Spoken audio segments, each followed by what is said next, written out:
Welcome to Vermillion Tanager Football, brought to you by First Dakota National Bank of Vermillion, live on ESPN 101.5 and AM 1570 and Vermillion Streaming.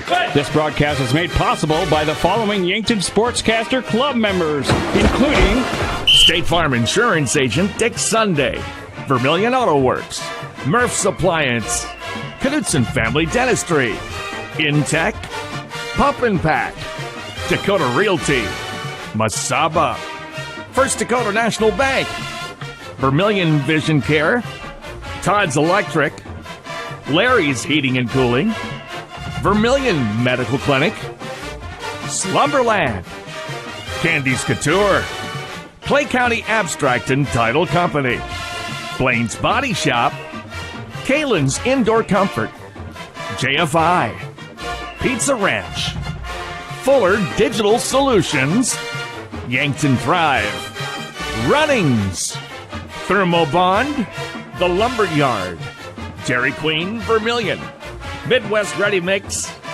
Clark's Rentals, and Dave's Roofing.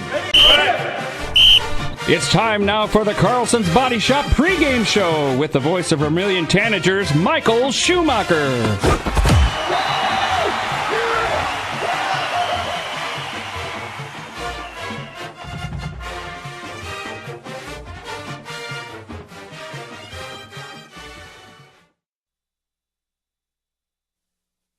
Montag lieben, glauben, globen.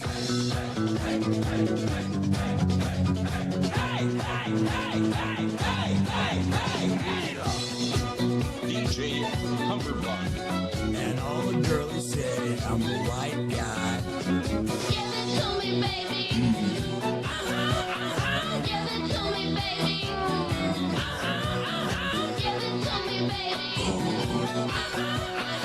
Uno, dos, tres, cuatro, cinco, cinco, seis. You know it's kind of hard just Good evening and welcome to Vermillion Tanager Football as we are broadcasting from Tri-Valley High School, Tri-Valley Football Complex, as we have a game in 11A with some major postseason ramifications. Well, good evening. My name is Michael Schumacher alongside Jacob Logue and Jen Ashley. We are bringing you Vermillion Tanager Football brought to you by First Dakota National Bank. For over 150 years, First Dakota has been serving their customers with their commercial, personal, and ag lending needs. So First Dakota National Bank, proud sponsor of Vermillion Tanager Athletics. And when I say this matchup has playoff ramifications, postseason ramifications, I mean it. In 11A, it is clustered on the towards the bottom. So at the top, you have Sioux Falls Christian at 6-0 with 48 seed points. Del Rapids in second, well back at 45.167. Lennox in third at 44.167. Followed by Dakota Valley, Canton, West Central at 42 for Canton and West Central. Madison at 41.833. And then Rapid City Christian at 40.5. Tri-Valley at 40. And Vermillion at 39.667. With Millbank trailing behind at 39.5. If you are unsure how seed points work, if your opponent has a winning percentage of .75 to 100, it is a 50 points for a win, 39 for a loss. 0.5 to .749, it's 47 for a win, 36 for a loss. If it's 0.25 to .499, it's 44 for a win, 33 for a loss. And 0 to .249, it is 41 points for a win, 30 for a loss. And so taking that into account, when you start looking at who Vermillion and Tri-Valley have in front of them, they have an opportunity to really gain some points, especially on Rapid City Christian and Madison. If you look at Madison, they have Lennox tonight, and then they have Canton next week, and then Millbank the following week. So some 500 teams, but teams that with losses will fall below 500, which means fewer seed points. So that is with Madison. And then Rapid City Christian has the same problem. Rapid City Christian right now looks good, except their final three opponents have a combined win total of 2. Lead Deadwood at 1-5, Custer at 1-5, and Belle Fourche at 0-6. So each of those games will only be worth so many. And so that's going to be a problem for Rapid City Christian to try to gain seed points for the postseason. Now, when you take a look at Tri-Valley's remaining schedule, they have Vermillion tonight. Vermillion's 2-4. A win here would be 3-4. A loss would put them at 2-5. They then have Lennox, who's 5-1, and then Canton at 3-3. Vermillion has played both Lennox and Canton, fell to both of them, and so they're off of Vermillion's schedule. But Vermillion has a bit of a schedule ahead of them as well, as they look to take on Tri-Valley tonight. And then next week, Dakota Valley, who's 4-2, and West Central, who's 3-3. So both Vermillion and Tri-Valley have a real chance to gain some seed points with a victory tonight, especially over Rapid City Christian. So we'll keep an eye on that as later on in this pregame show, brought to you by Carlson's Body Shop, we will take a look around the state as to some major matchups. Over on Gayville-Vollen Raiders YouTube, Gage Ravalette is bringing you that action. That started at 6. Gayville-Vollen is hosting Centerville, and we'll go over that when we're going around the state looking at scores as well. And then the Yankton Bucks are up in Brookings in a 1-3 matchup in 11AA. Zach Spear has that call on Classic Hits 106.3 and 5-star streaming on YouTube. So a full slate of action around the state, and we're going to bring all of those updates to you. We have some great interviews coming up as well. Brooke Jensen, who just announced her commitment to USD women's basketball. We have a Tanager Talk with her. Kristen Moser, who is a senior for the Vermillion Tanager volleyball and softball teams. And then Cameron Bottleson, who we will hear mentioned by Coach Tom O'Boyle during that pregame show, or during his coach's conversation. We had a chance to sit down with him as well. He's been making his presence known, especially on the defensive side, but he's going to be getting more of a chance on the offensive side as well. All right, we'll be back with more. This is Tanager Football, brought to you by First Dakota National Bank. And this is the Carlson's Body Shop pregame show on ESPN Radio, 101.5 FM, 1570 AM, KVTK, Vermillion and Yankton. When we return, we'll be back with Kristen Moser.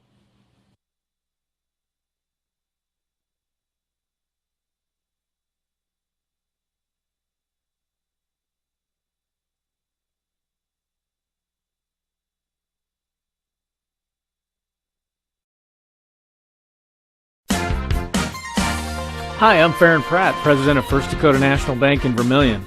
It's just about game time, so grab some snacks, find your seat, and get ready to cheer on the Tanagers to a victory along with First Dakota.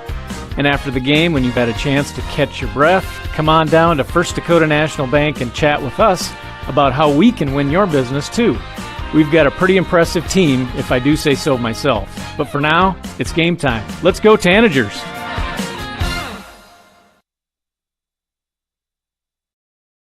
The Pizza Ranch Vermillion is your event headquarters. Enjoy the crisp salad bar, the country's best chicken, and fresh pizza. Want a custom pizza? Just ask. We are proud to offer the buffet your way. And the Fun Zone Arcade features 36 games, 2 golf simulators, and full bar. Perfect for pregame tailgates and parties. Have a business meeting, team, or office party? Reserve the Dakota Center. It holds up to 300 people. Order online at pizzaranch.com for delivery, or circle your wagons and make Pizza Ranch your tailgate place next to USD. The Dairy Queen Grill and Chill in Vermillion is proud to support local athletics like USD and the Tanagers. The DQ fall flavors are in, and DQ has great food at great prices. Get a $7 meal deal. Choose from a cheeseburger or 3-piece chicken basket with fries, a drink, and a sundae for only $7. Got an office team party or birthday party? If you want to celebrate, don't bake, buy a DQ cake. And DQ supports the Sanford Children's Network. So after the game, take your team for a thrill to the Dairy Queen Grill and Chill, 905 East Cherry Street, Vermillion, South Dakota. Truckers, commercial fleet, car owners, when you need a DOT inspection, you need a battery, oil change, diagnostic, or specialized tire service for farm, auto, and heavy equipment, JFI will get your vehicle repaired and washed and back on the road. JFI proudly supports Vermillion Tanagers, the community of Vermillion, in business for nearly 100 years for a reason. JFI is the best, and that's no lie. JFI 1218 Compton Court, Vermillion.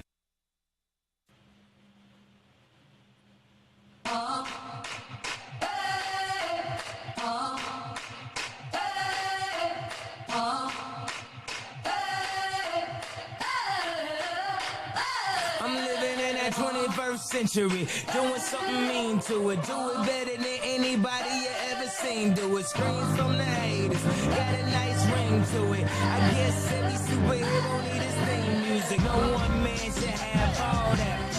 Welcome back to At the Mic with Michael Schumacher, brought to you by JR's Oasis. It is more than a fuel station, more than a convenience store. It is your one-stop travel shop, and we have a special Tanager Talk with us today. Tanager Talks, as always, sponsored by Dakota Realty. For Vermillion and all the surrounding areas, for your real estate needs, reach out to Dakota Realty. But we have Vermillion Tanager Kristen Moser on the line. Kristen, how are you doing today? I'm good. Well, I am glad to hear that. So, I want to thank you for taking the time to join me today. But tell you what, for people that might not know you, why don't you take a moment to tell us a little bit about yourself, your family, some of your interests, hobbies, anything like that. So I'm Kristen, and I play volleyball and softball at Vermillion High School, and I'm a senior this year. And I've been playing those sports for all 4 years. I live in Vermillion with my mom, and my brother has graduated from high school, and he lives on his own in Vermillion here still. I work at a daycare through the summer when I'm not busy, and I love it. And I love working with kids, and I'll probably do that in the future as well. And yeah.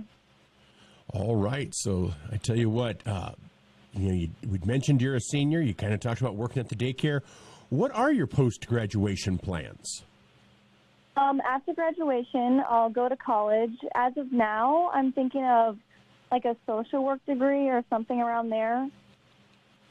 All right. Now, do you know where you want to go to school? Are you going to stick around close to home? Are you looking to travel abroad? How far are you going to go? I'll probably stay in Vermillion or somewhere around here. I like to stay close to home. I don't like much change. Well, and if you're looking at a social work degree, USD has a really good program. I've worked with a lot of them through the homeless shelter and ABS and stuff like that in Yankton. So a great program over there. So it's not like you'd be sacrificing a quality program to stay close to home either, would you? No, I've looked into their program a few times, and it's nice. All right. Well, excellent. Well, I tell you what, you play softball, you play volleyball. How long have you been doing all of that? Volleyball I started in 7th grade, and then softball I've been playing since T-ball, which was I was about 4 or 5 years old, so for a long time. All right. Now, you've been playing softball longer. Which one, if somebody said, man, you can only pick one, and this is the only one you're ever going to be able to play ever again, which one would it be? I mean, I do like both sports, but I've been working at softball for the longest, and I really enjoy softball. All right. Well, so I'd probably pick that one. All right. Well, and how does it feel to be? You're a senior this year, but how has it felt to be a part of the first 2 seasons of sanctioned softball in South Dakota? I love it. I wasn't too sure about it when we had to change all of our club schedules and stuff, because all I've been playing is club for my whole life, and so I wasn't really excited. But I really like being a part of the school and getting the recognition through the school, and it makes it kind of like a bigger sport. So I like it. Well, I think you're exactly right. For me, in sports, journalism, I'm not a journalist. Just in sports media, I talk about it. It's easier to kind of follow too, because it's sanctioned and it's through the school and the SDHSAA. It's easier to keep tabs on how teams are doing and how players are doing. Whereas club, it feels a little looser, which isn't a bad thing necessarily, but it's harder to publicize, I think. Yeah, it definitely gets a lot more attention now. Yeah, well, that's awesome. Well, I tell you what, we're going to talk more about volleyball because that's the season we're in, but I told you I had some icebreakers for you. You still willing to answer those? Yes. All right. First one has been pretty easy. Most people have an answer for this one. One final meal, what's it going to be? Oh, a whole lot of mashed potatoes. Really? Okay. Any special kind, like garlic mash, or is it just mashed potatoes? Whatever one my mom cooks in the kitchen. I just love it so much. All right, so specifically your mom's mashed potatoes. All right. Yes. Well, that is excellent. Well, we'll have to get that recipe. If they're that good for the final meal, it's worth getting the recipe out there. So that is awesome. Yes. All right. Now, are you a music fan? Kinda. Okay. Well, hopefully you have something for this question. If you could see any three musical artists from throughout history, so living or dead, live in concert, which three would you see? Zach Bryan for sure. I've always wanted to see him. And then I think his name is Cody Johnson. He's a country singer, and I've just kind of sparked an interest in his music recently. And then probably Taylor Swift, because everybody says it's just a great thing, and why not? Okay, all right. So Cody Johnson, Zach Bryan, and Taylor Swift, I think you're going to have some pretty good shows there. I can live with that. All right.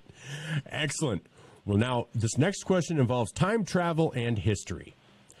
If you had the ability to travel back to any point in history and be guaranteed safe return one time, to when would you travel and why?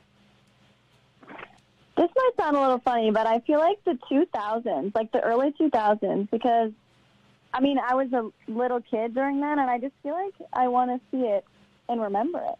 No, I don't think there's anything wrong with that at all. You know, we all remember it differently. I'm old enough and ancient enough to remember when we were all worried about Y2K. So I would recommend coming in on 1999 to see the potential hysteria and the lack of impact of Y2K. So you get it rolling, but then experience the 2000s for all of their. You get to experience the 2000 election between Bush and Gore. That was something, and then you have everything else. No, I think that is a fine selection. Good for you. That's a good choice. All right, now zombie apocalypse. Who are the three people you want with you? Oh, Dwayne Johnson. Oh man, that's a hard one. Probably like any sort of cop. Okay. And my mom. And your mom. Okay. I think my mom would make it. All right. Your brother can fend for himself. Yeah, he's Okay. not making it. All right. You got to draw the line somewhere, and it's self-preservation at first, right? So I'm with you. You only have 3 spots on the boat. You're fine. You're fine with that. All right. Now, if all of your basic life needs are met, so food, shelter, transportation, and money is no object, but you can only buy one thing, what would you buy? And think as big as you want.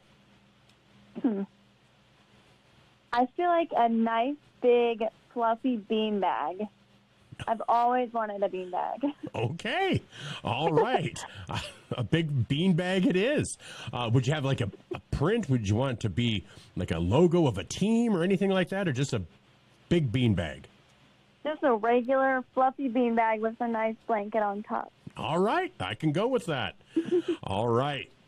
Now, what's your one superpower going to be if you can pick it? Oh, I think I would want to be invisible. Man, that's a dangerous one. I mean, it is. feels like the power could go to your head on that one. It's like, oh, Yeah. But I like that. I mean, I like the potential that goes with that. So, okay. All right. Invisibility it is. All right. Now, you, as a senior, you've been doing softball, like you said, since you were in T-ball, volleyball for now 4 or 5 years, 6 years. What is your favorite team memory from either of those sports? I was thinking about this before, and actually yesterday before our game, I printed off pictures of all 3 of our coaches, like old pictures of them that are like embarrassing, and I walked up to them and had them sign them, and then I hung them in the locker room for everybody to see. Oh, nice. Nice. How did you find them? How did you find those pictures? I had to do a lot of stalking on their social medias and their parents and everything. Oh, that is awesome. That is great. Oh, I'm going to have to ask Coach about that. All right, perfect. Well, see, I like that one. All right, good. And now, finally, this one can have multiple answers because sometimes it's an athlete, sometimes it's a celebrity or other public figure, sometimes it's closer to home. But who is someone, or are some people that you hold up as examples in your life and say, I want to try to be like them? Whether that's how they treat people, how they succeed, whatever it might be. But who would be some of those people for you? One person, for more of a athlete standpoint, is Elena Scott. She goes to Louisville, and she plays for their college team, and she's a libero. And she's amazing. Like, she's one of the best liberos, in my opinion, and she just gets every ball that she can. She's just a really great athlete. And then also Coach Claire for our team. She always comes to practice with the most bubbly attitude. I don't think I've ever seen her show up without a smile on her face. And she loves to hop into our practice, and sometimes she will make the most mistakes in the whole gym, and her attitude will not dip at all. And that's exactly what we want on our team and for our players. And she's just a great role model for our whole program. All right. Excellent. And just as an observer at matches, she's always dressed perfectly. I mean, she dresses impeccably. I don't normally notice that. So that's how I know how good it is, because I'm like, wow, that outfit is amazing. And that is not a thing for me. So for me to notice means it's kind of top notch. So I like Coach Claire. So excellent. All right. Well, you did great on those. That was amazing. I feel like you studied. I tried my best throughout the day. All right. Sounds good. Well, and that's okay. That is okay. So, all right. Well, let's talk a little volleyball. And you mentioned Elena Scott with Louisville. And I was going to ask, you've been involved since 7th grade. It really feels like the last few years nationally. And Caitlin Clark with basketball has taken women's sports to another level. But it feels like even before that, last year we had the Nebraska volleyball game at Memorial Stadium, or Nebraska volleyball match.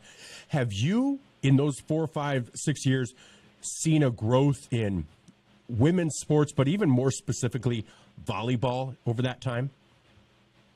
Oh, definitely. When I was in middle school and even like freshman, I didn't watch any college volleyball. I didn't really know anybody's names, what teams were good or not.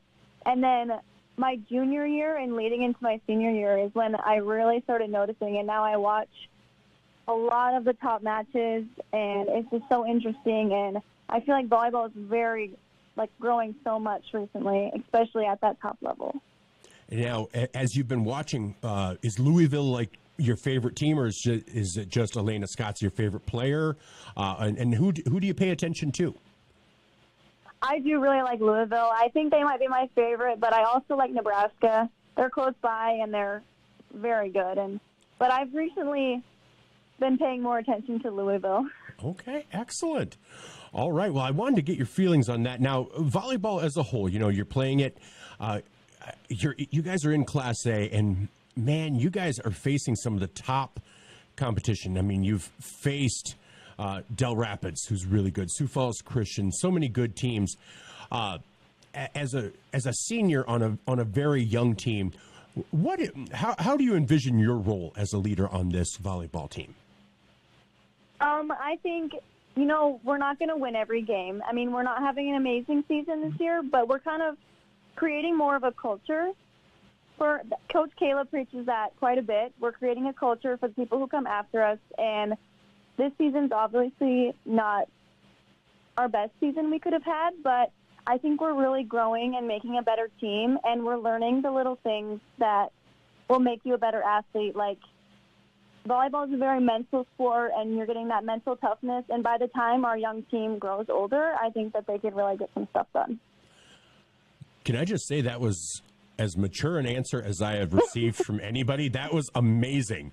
So, and I'm just going to follow up, because that is such a selfless attitude. As a senior, so many seniors would be like, oh, it's my last year, this stinks or whatever. To have that viewpoint, not just thinking for the next month, but thinking for the next year, for the next 5 years, that you are building a program and that you're helping to do that. it takes such a mature attitude that I don't mean to sound surprised. I hope I don't. I'm just, as you, No, you're good. every word that came out, I'm like, this feels like a media-trained answer. I would feel like if I were a college coach, I'd be thinking, wow, I trained her well. No, that is an amazing answer, and I think that's perfect. And, as you head into this final, third of the season or quarter of the season, like you said, the success hasn't always been there, but what has been there has been that drive, that determination. You guys never feel out of a set, and against some of the top competition, you guys have kept it close. So I think a lot of people will see maybe a 3-0, and they'll walk away thinking, oh, that was lopsided. But that's not always the case. There are a lot of times where you guys will take them 25-23, 25-21 more. They're pushing until the end. Is that something you guys take pride in, that even if maybe the victory won't be yours, that all of the effort will be left out on the court? Yes, that's our biggest thing in our gym is we can't control the outcome, but we can control our own effort. And, I mean, if you look at the end score and it's a sweep 3-0, but you have to actually watch the game to see what really happened, because we could have amazing plays and then the other team just puts it away, and that just happens. Volleyball's a game of mistakes, and it's more what happens during the game than the end result in the score. Well, I think so, too. Well, Kristen, I know you're busy, and so I won't take up any more of your time, but thank you so much for carving out some time for me. This has just been so fun. I really appreciate it. I hope you don't feel like I wasted your time, because I had a really good time with this interview. I did, too. I'm thankful you chose to interview me. Well, thank you so much. Well, I tell you what, you know what? We're going to touch base for softball season, too, okay? Okay. All right. Sounds good. Well, you have a great rest of your day. Have a great rest of your senior year, but this will not be the last time we talk, okay? Okay, thank you. All right. You have a great day. Bye-bye. You too. Bye. That was Kristen Moser, senior for the Vermillion Tanagers volleyball and softball here on our Tanager Talk, brought to you by Dakota Realty. For all of your real estate needs, reach out to Dakota Realty in Vermillion and the surrounding area. We'll be back with more after this on At the Mic with Michael Schumacher, brought to you by JR's Oasis on ESPN Radio, 101.5 FM, 1570 AM, KVTK, Vermillion and Yankton. If you're considering a new roof, you want to put your roof in the hands of Dave's Roofing. Dave's Roofing specializes in residential roofing and has over 10 years of experience. Dave's Roofing covers any job from a 60 to 80 mile radius of Sioux City and has a 10-man crew that completes most jobs in one day. Dave's Roofing will make sure the cleanup job is done right afterwards too. And the products installed are impact rated and eligible for homeowners insurance discounts. Look up Dave's Roofing on Facebook and check out the work that's been done and customer testimonials.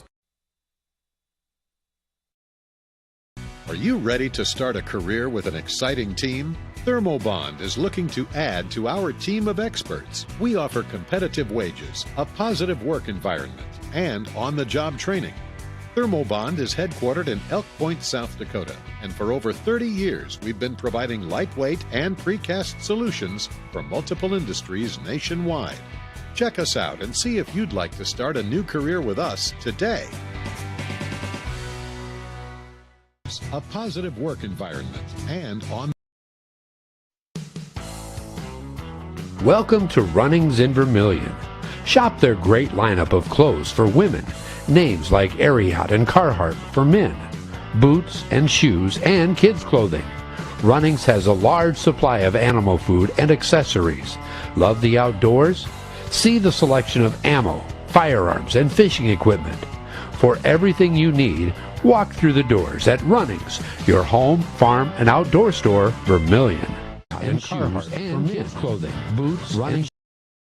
I'm Blaine Olson, owner of Blaine's Body Shop in Vermillion. I grew up here, graduated here, and now have a business here. I'm proud to serve the community that has helped me live this dream. I have top-notch equipment, the latest in training, along with a work ethic and the desire to serve you. Should you need repairs in the future, please remember Blaine's Body Shop across from Polaris on the Highway 50 bypass in Vermillion. Blaine's Body Shop. Blaine's Body Shop. Automotive collision repair. Now online at blainsbodyshop.com. The latest in training, along with the worth ethic, the latest in training, along with the worth ethic and the desired service. Please remember Blaine's Body Shop in the future. Please remember Blaine's Body Shop passing Polaris. Blaine's Body Shop. Bypassing. Blaine's Body Shop. Collision repair. Now online at blainsbodyshop.com.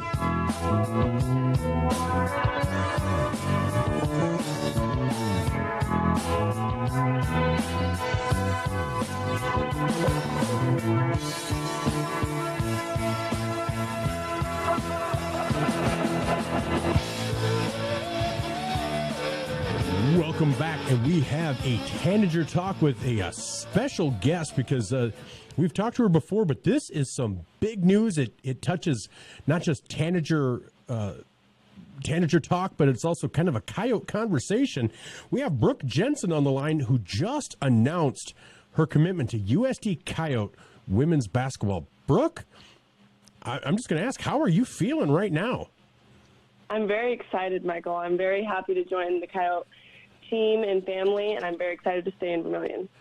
Well, and you know that's a big thing. So we have a lot of things to touch on, but first, just it's been an adventure for you because you had been an Augie commit, and then there was a coaching change, and you recommitted. But then USD must have come in. There was a coaching change there, obviously, and so Coach Amy must have come in. How did that process come about, and was that a rather quick process, or has this been in the works for a little while? It was a very quick process. I had been committed to Augie for a few months now, but I have had previous relationships with the coaches that are now at USD. They recruited me when they were at their old school, and so I knew I really liked these coaches. And then just a couple weeks ago, they called me and offered me an opportunity to play for the team, and I accepted it because USD has been my dream school for a really long time. And I love the community of Vermillion, and I just couldn't think of a better place to be. Well, and that's the thing, because this really is nothing. This is not disrespect to Augie at all. It's just you're going to be playing Division I basketball. You get to be at home. You know, your mom shared some pics on Facebook of you throughout the years in USD locker rooms with USD players wearing USD jerseys. So this really does feel like it's been that fit for you. And when that offer came through, what went through your mind? Because obviously just a few weeks ago you were still all in on Augie, but to get this basically dream school, dream offer, what went through your head as soon as that started to become a possibility? It was definitely a very hard decision because I did love a lot of things about Augie, and I really respect them and appreciate them as well. But I knew deep down that this is my dream, and I needed to go for it. Well, and that's exactly right. You know, again, I want to reiterate that I don't think people always get that it's a hard process. And, you know, Augie had offered you, and this isn't anything against Augie. It's just when this one dream school comes through, it's hard to pass up, and especially when it's right in your hometown. So you get to play in front of your friends and family, and you're not that Sioux Falls is terribly far away, but you also get to play in a building that you've played in a few times for the Tanagers, the Sanford Coyote Sports Center. And it really feels like with Coach Amy that it's a program that really has some momentum. And is that part of it as well, being a part of that, not rebuilding, but growth that we're seeing right now? Yes, I'm very excited to see how the program grows in the next few years because obviously I've seen them through being very, very good and being not as good, so I'm excited to see where we can end up. And so along those lines, you know, we've seen, you know, in the last year since Coach Amy took over, not even a year, it's been, 6, 7, 8 months, with Coach Amy, when she was announced as the hire, all of the girls pretty much said that we're on the team, we're coming back, we're in. Pretty much all of the recruits, I think maybe except for one, said, I'm in, sticking to that. So she's done a real good job of retaining that. But I keep seeing the offers that USD Coyote women's basketball putting out there, and they're aiming for the fences. I mean, getting the recruit, Loomis Godel from Colorado, a top 100 recruit, getting somebody like that, getting some of the top talent in Nebraska, Minnesota, South Dakota, Iowa, and And here's kind of a two-part question. How does it feel to be coming into a program, getting those kind of recruits? And on the other side, how does it feel to be one of those recruits? Because obviously they're not just handing out offers because, oh, this is a local hometown girl, we're going to toss her an offer. It means that they see something in you that they think plays at the Division I level. Yes, it definitely would boost my confidence, I'd say, a lot. It's also going to push me to work harder because I know that I'm going to have to work really hard in order to even be able to play at the Division I level. And so it's really been pushing me to be motivated to work harder. And I think that's really going to help our high school team this year and just me moving forward. Well, and that's what I was going to ask as well, because, pushing you to work harder, I know you're not one who has ever shirked away from putting in the time and putting in the effort. But, this is going to be a big year as well, because this is next year. Obviously, you're in your senior season. What does this mean? Because we have you now committed to USD. You have Casey committed to Dort. So two high-quality basketball programs, obviously at different levels, but two high-quality programs. You guys are coming off that state championship, and you have Taylor that got an offer as well. Does the rest of Class A need to be worried about how good you guys are going to be this year? I'm hoping that people aren't too worried about us, so we can kind of be unexpected, even though we won state last year, so I'm sure we won't be. But I definitely think we're going to work really hard. We lost a lot, so it's going to be difficult to be where we were last year, but I don't think it's something out of the question. I definitely think we have a very hardworking team that really wants to be good, so I think we have a chance. Oh, I definitely think so too. And like you said, a lot of talent is now elsewhere, and that's always a tough thing to replace. But man, you guys have a good core coming back, and it's going to be interesting to see the development of those other players that maybe couldn't break that top 7 or top 8 rotation. So it's going to be fun to watch. Well, as you're in your senior year, as you're getting ready for that high school basketball season, which actually isn't too far away. How's the senior year going for you? It's been really good. Not too hard. I definitely have some easier classes this year than usual, but it's just been really fun. I've been soaking up every minute I can because I'm going to miss all my friends next year and stuff, but I've been having a lot of fun.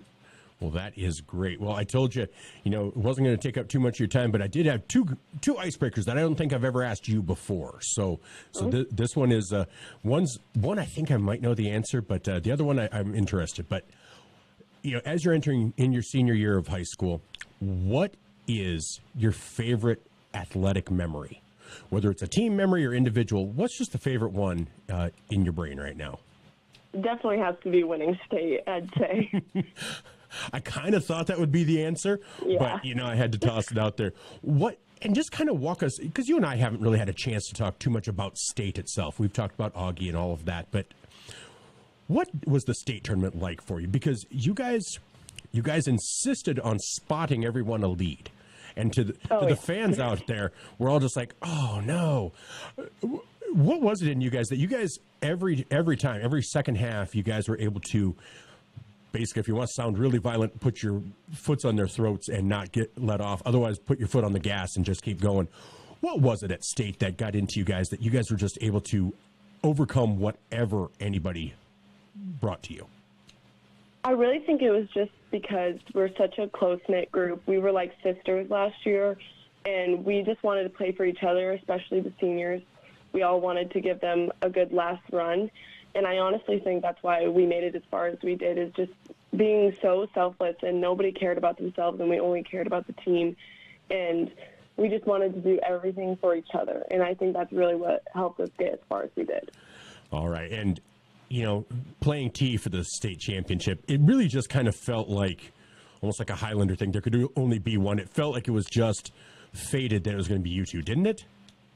It did, because obviously how they ruined our season the year before when we thought we were going to be able to go to state. So to get kind of a comeback win against them was really fun. All right. Well, my final question is, if you could have one superpower, what would it be?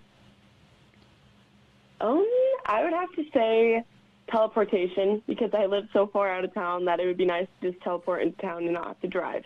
It would make your life that much more efficient, wouldn't it?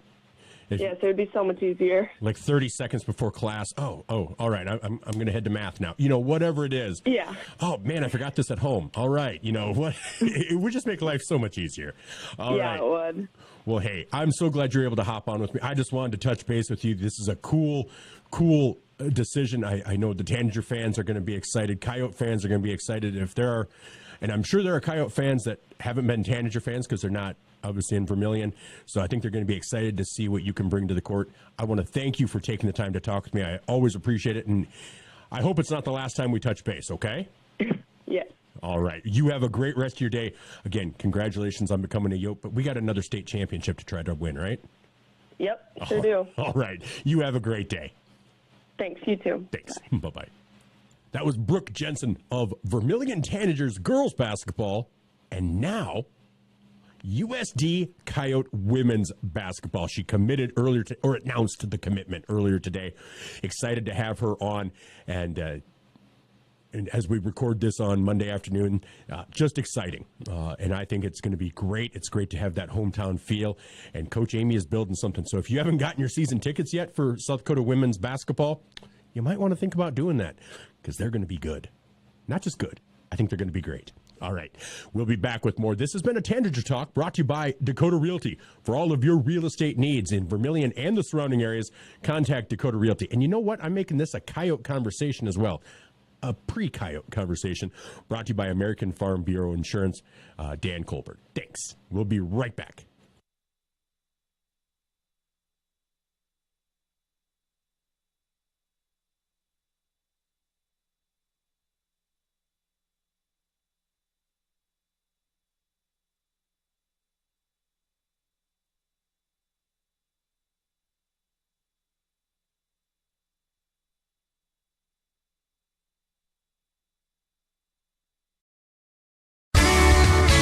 Get the finest wood in the neighborhood.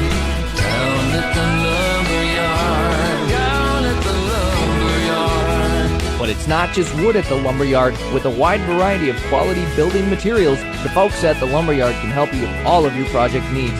Whether it be paint, siding, cabinets, windows, or of course lumber, the lumberyard is ready to help. The best wood in the neighborhood at the lumberyard, 1000 West Cherry Street in Vermillion.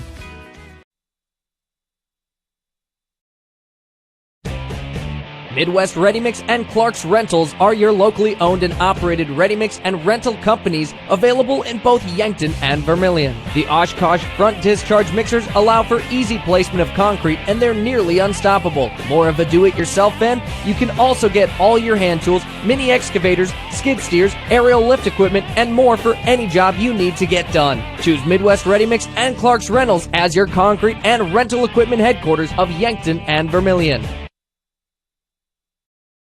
This is your invitation to thrive in Yankton, South Dakota. Nestled on the bluffs of the Missouri River, plenty of outdoor adventures are waiting. Whether you work remote or in a traditional office, we have a spot for you. Quality health care, diverse manufacturing, progressive school system, Mount Marty University, and so much more. Explore with family and friends. Let's thrive together.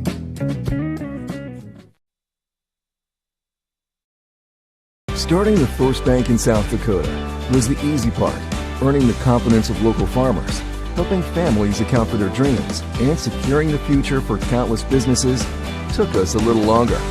We owe it to the hard workers, big dreamers, and forward thinkers out there.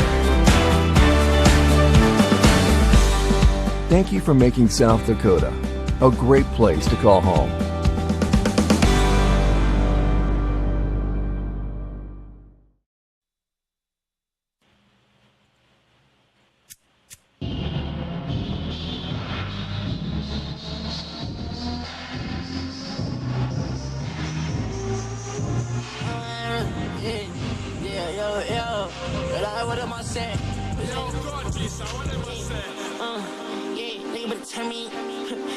turn me, yeah, nigga better turn me, yeah, nigga better turn me up, nigga better turn me up, yeah, nigga better turn me up. Welcome back to At the Mic with Michael Schumacher, brought to you by JR's Oasis. More than a fuel station, more than a convenience store. It is your one-stop travel shop. And we have a special Tanager Talk on the line with Cameron Bottleson. Cameron, how are you doing today? Pretty good. Good.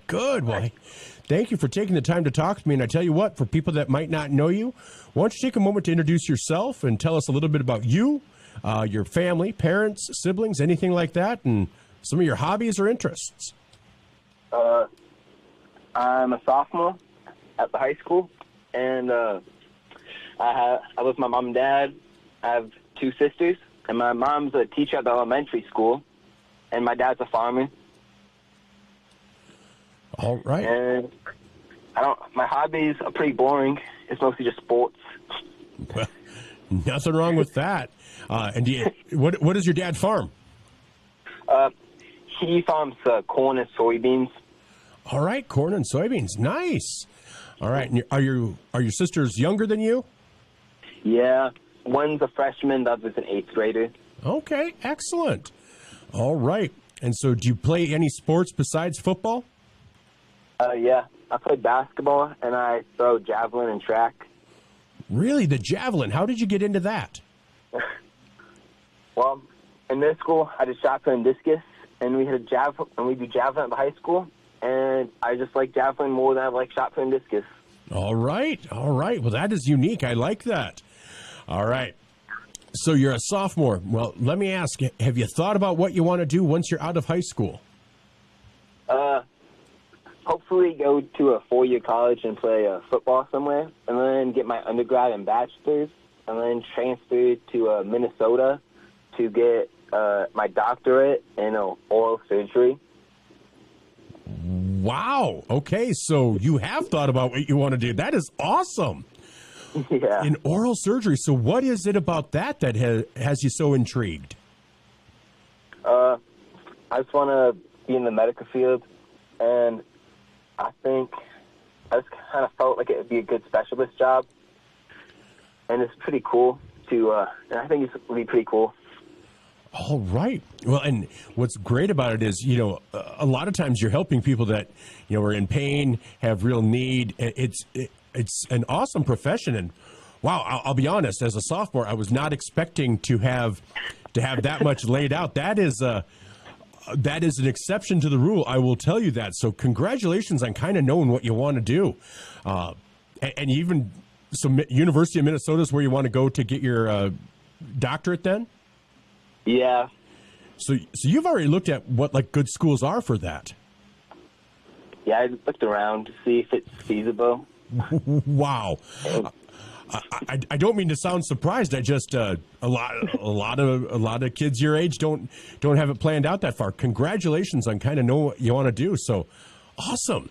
All right. Well, we're going to touch on some football and some stuff, but I have some icebreakers for you. You willing to answer a few? Yeah. All right.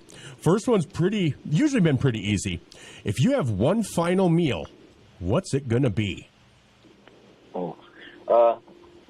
Probably some nice barbecue chicken with a steaming hot plate of mashed potatoes and some nice buns with it. All right. Now, does somebody make that meal for you that you like, or a restaurant that you really like to go to? Or my dad does make some mean barbecue chicken, and I just really like mashed potatoes. All right. Well, excellent. I thought you'd have an answer for that one. Good. Now, let me ask you this. Do you like music? Oh, yeah. All right. Now, if you could see any 3 musical artists from throughout history live in concert, who would you choose to see? So a pretty obvious one would be Michael Jackson. Okay. I also, I think Prince. All right. Yeah, so I think those 2 would just be good performers to watch. Okay. And then if I had to go off my favorite artist, I'd really like to go to a Kanye concert one these days. All right, you'd like to see Kanye. Okay. You've got some good choices there. I'm going a little old school with Michael Jackson and Prince. What about those two draw you in? Well, just their performance. Okay. MJ made people faint when he saw them, so. That'd be kind of fun to see. I mean, I wish I had that kind of power over anybody, but no, nobody faints when they see me, so I guess maybe that's a good thing. But all right, so Michael Jackson, Prince, and Kanye. Oh, I think that'd be excellent. Well, nice choices there as well. All right, now for this one, this involves time travel / history. If you had the ability to travel back to any point in history and be guaranteed safe return one time, to when would you travel and why? Ooh. Any point in history? Yep. Probably the creation of the universe. See, here's the thing. You are the first person to say that. And I'm like, of course, that's where I'd want to be. Don't you want to see how it all came to be? I mean, have all those questions answered, and then to have that knowledge and be able to come back. Oh, that is a great answer. Man, you are knocking these out of the park. I got to tell you that. All right. Now, assume all of your basic life needs are met. So food, shelter, clothing, transportation. And money's no object, but you can only buy one thing. What would it be? I can only buy one thing.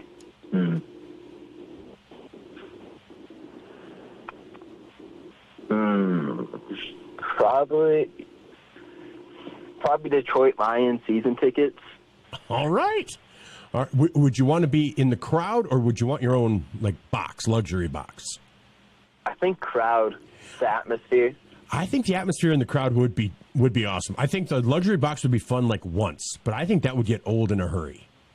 I think being in the crowd would be great. All right, excellent. So you're a Detroit Lions fan, huh? Yeah. Do you have a favorite all-time player? Megatron got me into the Lions, so probably him. Okay, Megatron, man. He was amazing. So, yeah. All right. I like that. Calvin Johnson was a great one. Okay. Now, if you could be a superhero and had one superpower, what would it be? One? Probably. That'd be painful. I was thinking regeneration, but that'd be pretty painful every time I get shot. So it's. I'm gonna go I think telekinesis. All right. That's another unique one. I like that one, though. Telekinesis. Okay. All right. Now, if you... sorry, lost my train of thought there. If we had the zombie apocalypse, who are the 3 people you'd want with you? So, I guess probably money-wise, I'd guess Elon Musk, just because he's rich. So he'd probably have a bunch of ways to get around. Okay. He wouldn't survive very long, but I just... Ooh, what was his name? Bear Grylls? Was that it? Oh, okay, yeah. Yeah, the survival guy, Bear Grylls. Yep. And then I probably just need a good companion, so I think Steve-O would be pretty funny. All right, so Steve-O, Bear Grylls, and Elon Musk. So you've got money, comedy, and survival skills. I think you chose well. Okay, excellent. All right, now this final question can have multiple answers because people view it differently. It could be a celebrity, an athlete, just a public figure, or it could be somebody closer to home. But who is someone, or are some people that you hold up as an example of how you want to live? And you say, if I can be like him or her, I'll be happy.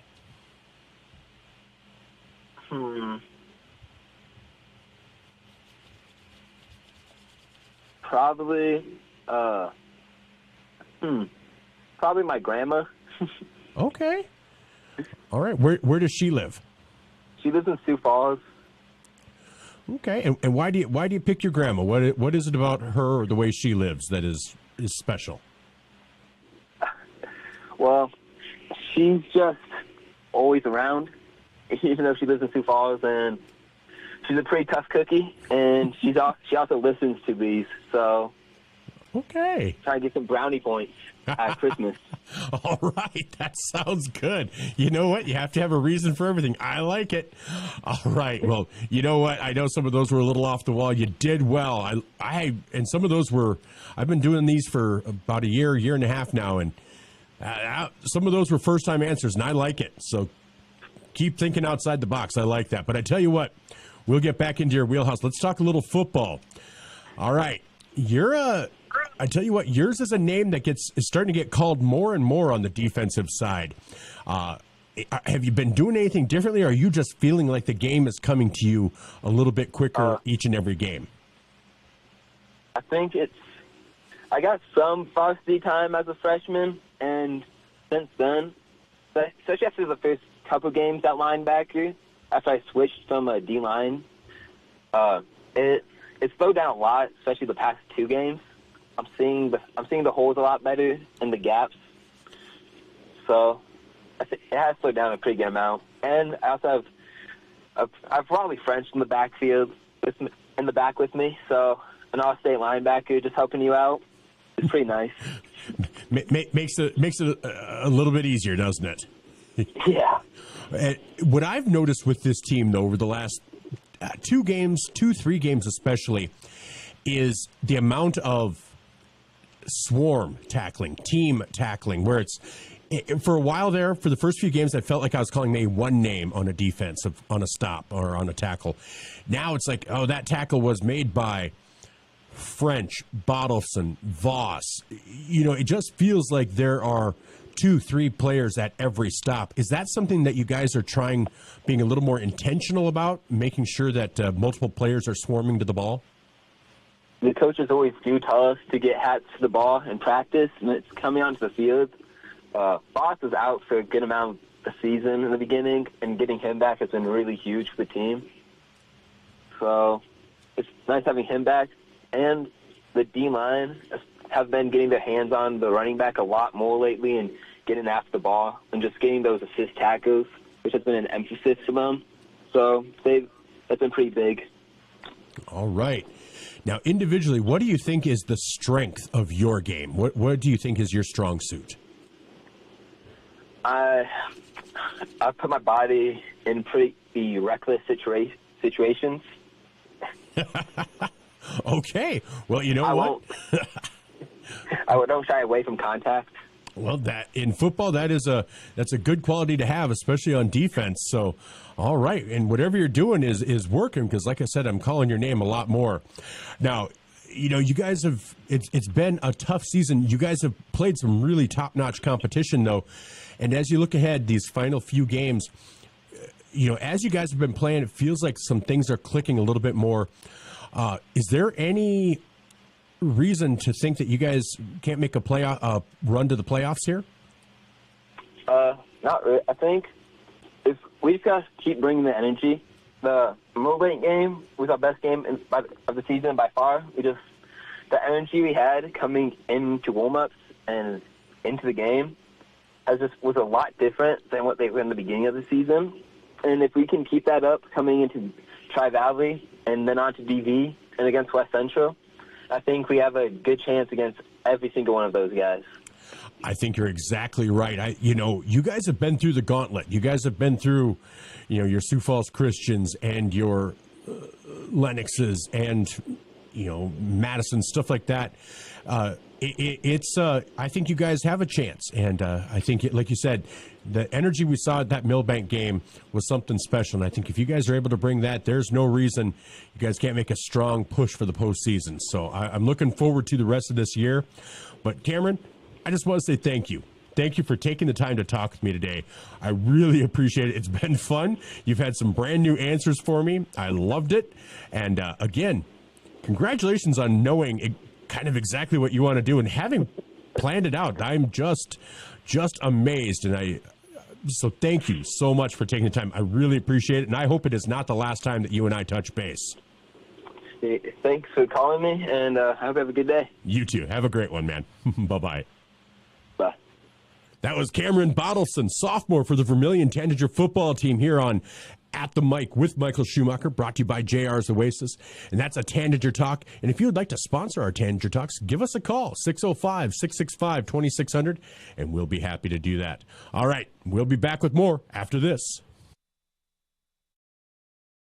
If you want somebody to come into your home and fix everything right the first time, look professional, act professional, treat you with respect, you got to call Kaylin's. When they come in, I feel that they want to be there. I feel that they want to help me. You know, they put on the little booties over their shoes. They had canvas from the garage door all the way down to walk on. They left the furnace room in the basement probably cleaner than it was when they came in. They just do customer service very well. I would recommend Kaylin's to anyone. Fuller Digital Solutions started small, but now we're growing as FDS provides live streaming coverage for over 20 schools across 3 different states on our Fuller Digital Solutions YouTube channel. Subscribe to get notified when we go live for your school events. Big events are captured live, and your business can get noticed with advertising during our live streams. Local talent and camera operators are encouraged to contact us too for future employment. No experience necessary. We will train. For information about advertising or working with Fuller Digital Solutions, email us and follow us on Facebook. Welcome back to At the Mic with Michael Schumacher, brought to you by JR's Oasis. More than a fuel station, more than a convenience store. It is your one-stop travel shop. And on the line, I have the coach of the Vermillion Tanagers, Tom O'Boyle, and San Diego Padres fan,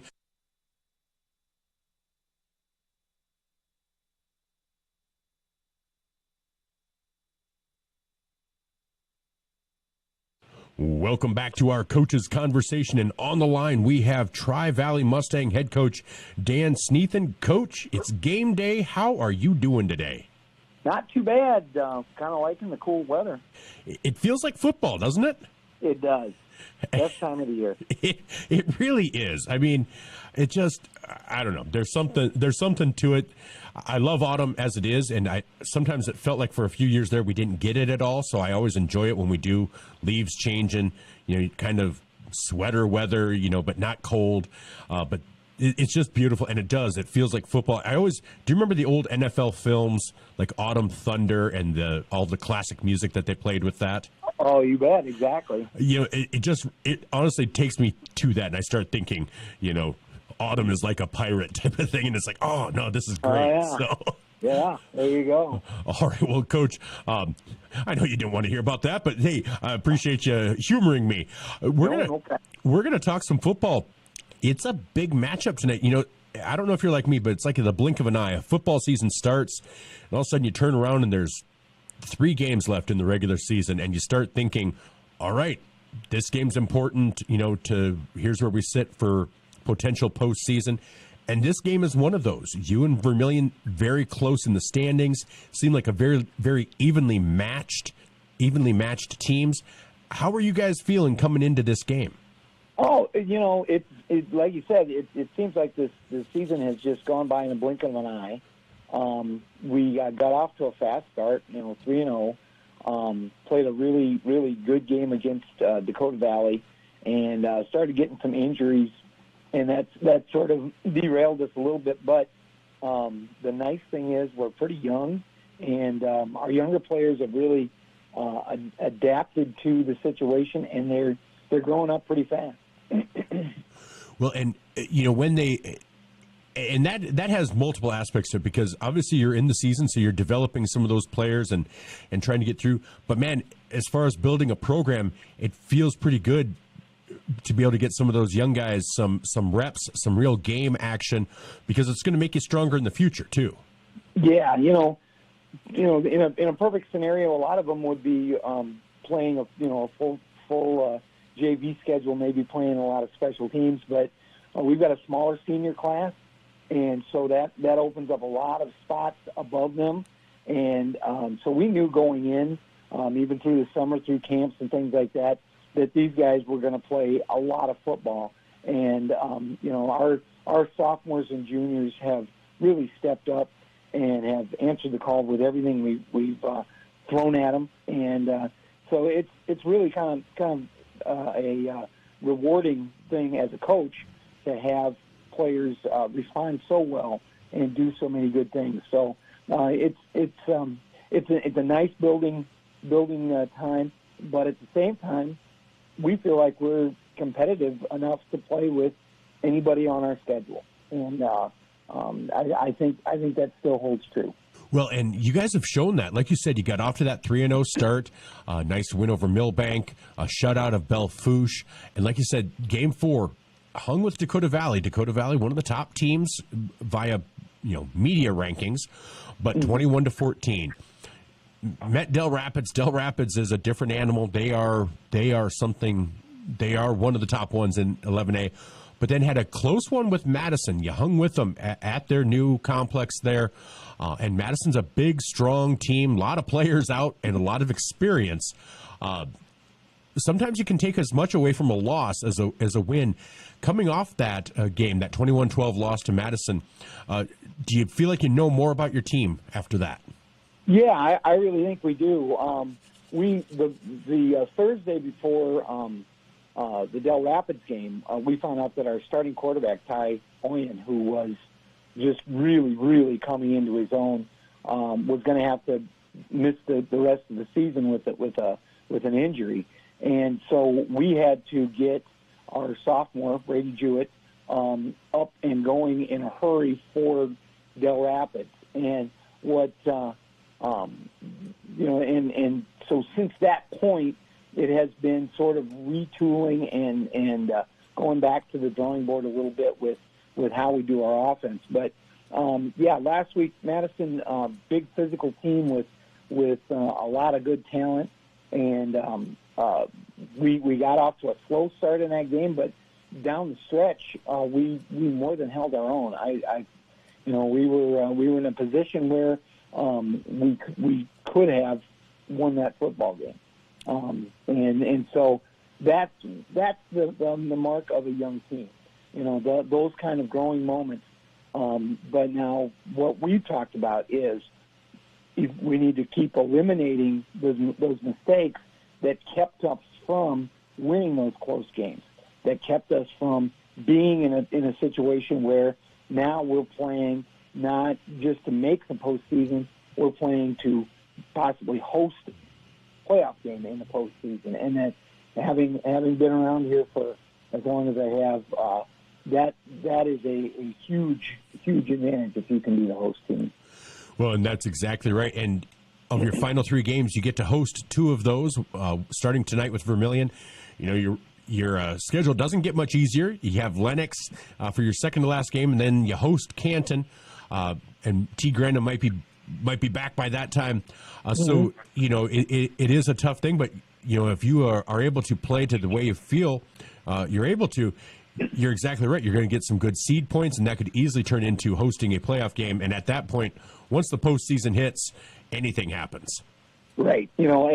At this point in the season, you usually hit a mindset of it's a one-game season, and you have to go setting yourself up for failure. And we cannot look past Vermillion. They have a very dynamic offense and some really good skill players. And so we're gonna have to really be ready to strap on the helmets and go get some football tonight. Well, I think it's going to be good, Coach. I appreciate you carving out some time for me for this, and I appreciate you sending over your lineups. I really appreciate all of that. So thank you so much. Looking forward to the game tonight, and best of luck. All right. Thank you very much. Thank you. Have a great day. Yep, you too. Thanks. Bye-bye. That was Coach Dan Sneathen with us here as they get ready to take on the Vermillion Tanagers in a great 11A matchup, an 11A matchup that really does have potential postseason ramifications. Tri-Valley 3-3 in 9th, as we mentioned before. Vermillion at 2-4 in 10th by seed points. Both teams will earn some decent seed points off a victory. Off of this, I have a chance to take over from Sioux Falls Christian or Rapid City Christian, who'll earn some decent seed who should get a win actually, they'll probably win the rest of the way, but their teams have a combined 2 wins on the season over those next 3 opponents. So they're not going to get a ton for seed points. So it's a chance for teams like Vermillion and Tri-Valley to really make a move, as they have teams with winning records or 500 on their schedule. So we'll be keeping an eye on that. But we'll be back with more right after this. Thank you for joining us. Clay County Abstract and Title Company has a complex job that boils down to something very simple: helping you purchase your dream with confidence. When investing in a new home, a new site for your business, or piece of property, you want peace of mind that the property is truly yours. Clay County Abstract and Title Company has been doing just that since 1946. Clay County Abstract and Title Company, proud supporters of Vermillion activities and proud to be a part of your dreams come true. Candice Couture is your complete women's lingerie shop. Bras, underwear, PJs, loungewear, swimwear, sports bras, activewear, and much, much more. Small to 3 extra large and over 200 different sizes of bras. AA to O cup bands 28 to 56 in store. Candice Couture, 17 West Main Street.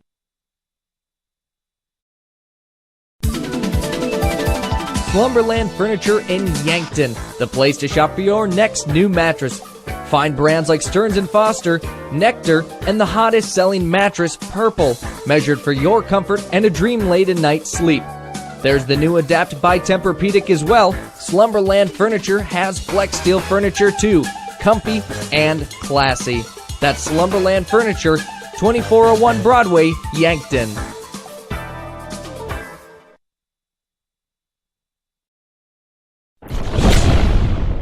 Todd's Electric, your full-service electrical contracting company.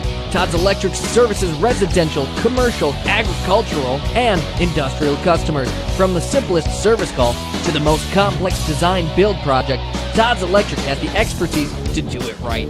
Call Todd's Electric for all your electrical needs. Todd's Electric, helping you control all things electric, except for lightning. Todd's Electric. Go Tanagers. Welcome back to At the Mic with Michael Schumacher, brought to you by JR's Oasis. More than a fuel station, more than a convenience store, it is your one-stop travel shop. And on the line, I have the coach of the Vermillion Tanagers, Tom O'Boyle, and San Diego Padres fan who is going to be anticipating the result of tonight's big game in the National League. You know you're going to be on the sidelines, so you're going to not know.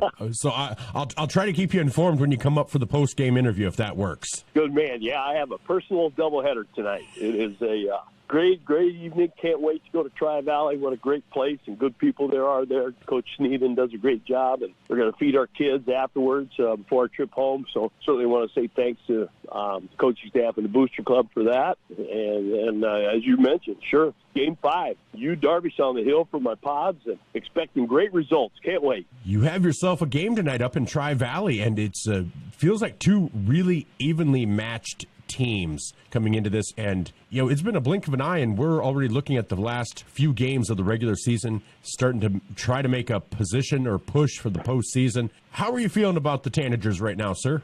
I like us.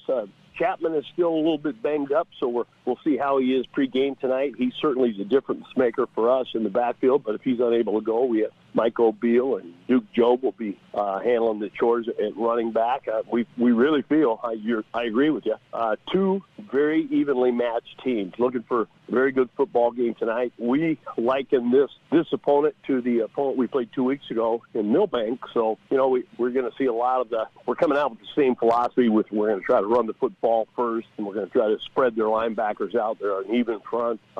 Very talented backfield for Tri-Valley. Number 20, number 3 are excellent athletes and ball carriers. And when 3 takes the snap, they're probably going to run it and a little quarterback draw action, if you will, quarterback trap. And when 15 takes the snap, they're more apt to do some cross buck. With 20 and 3 in front of him, they may throw it. So Dan does a nice job mixing it up, and we're looking forward to the challenge. But we really feel good about our prep this week, and our kids understand what's at stake and what's on the line. So you don't want to make any game bigger than what it truly is, Friday Night Lights. But, this want to be undefeated tonight, and we're looking forward to a fast start. We think that's the key. Well, and you are facing an opponent in Tri-Valley that's 3-3 on the season. They're kind of, just looking at their record and their games, they're hard to kind of get a handle on because they hang with the Dakota Valley team, 21-14. They hang with the Madison team, but then they eke out a victory over Millbank and kind of eke out a victory over Custer, and Custer's kind of down lately. So they're kind of a team that's hard to really wrap your arms around. It feels like on any given Friday that they can come up and bite some of the best ones too. I think we're looking in the mirror. I think you're seeing a read to abandon the run and try to throw the ball. We feel like if we can force Tri-Valley into throwing the ball predominantly, that we're making them do things that they're truly not wanting to do, and and for us that means being very successful on first and second down. We need chunk plays on first and second down to put us in situations where we can play action if we need to, and or hit it inside and look to just grind the ball in the clock. Well, and I think that will be the key. And like you said, it's one game at a time. You just have to try to be undefeated each Friday. And anything specific other than Chapman, anybody else that is a little dinged up? It feels like you've gotten a lot of players back over the last few weeks. Yeah, you're exactly right. We feel like we are healthy outside of Ryan. With him, it's been a nagging quad, kind of a shin issue all year. We just feel like we've made a change in the O-line. We're going to free up Hayden John. Hayden John, he typically is our left guard. We're moving him to defensive tackle only, and replacing him with our Swiss Army knife, Bottleson. Cameron's going to start at left guard next to Raleigh at left tackle. So that gives us a little more quickness, and we feel like Hayden he's such a game changer when he's fresh on defense that that's really the only change in the lineup that you'll see from us. All right. And, speaking of, I talked with Cameron just the other day, and he's been a player that, saying his name more, but it feels like defensively it's more of a gang tackle or a swarming to the ball. Is that something that you guys have been kind of preaching? Because it was early on in the season a lot of individual one-on-one tackles, and now it's that was French, Voss, and Bottleson or Richardson or whomever, or Lara's getting in there. Is that something that you guys have been working on? Because it really feels like the last 3 weeks it's been a lot of gang tackling. Well, I think it's key, and Coach Bud Meyer, Coach Culver preach that. Coach Elder, D-line coach, does a great job.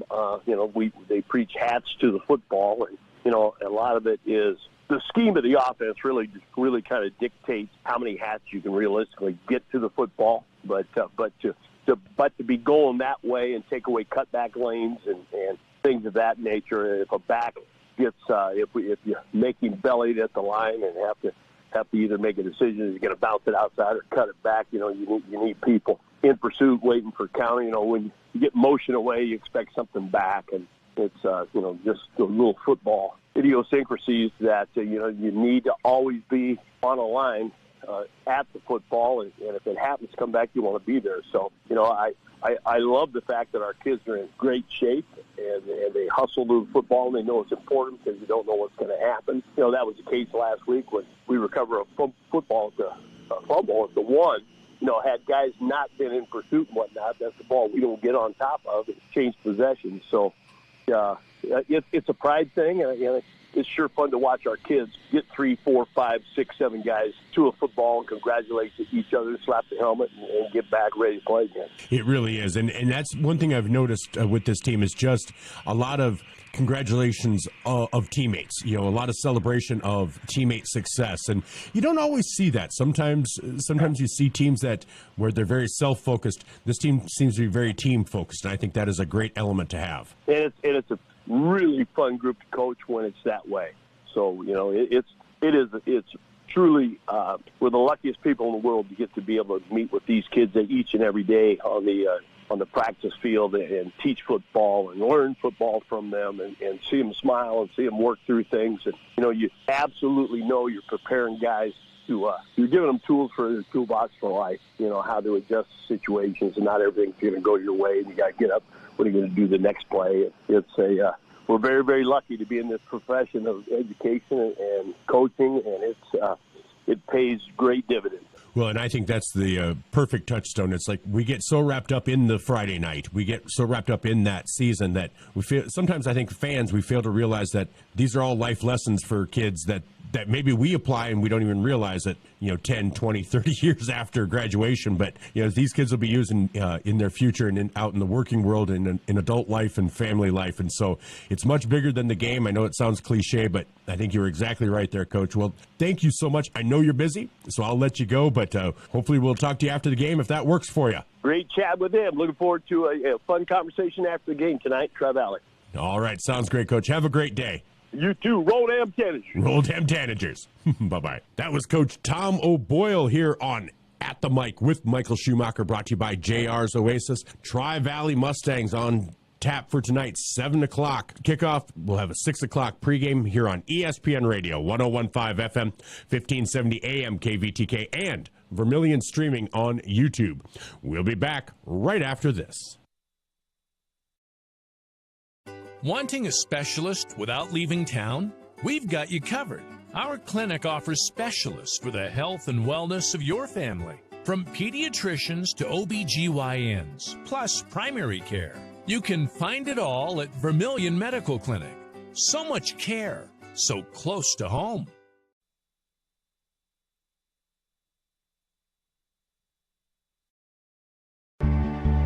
If you're looking for the perfect fit, Vermillion Vision Care Associates fits like the right pair of glasses.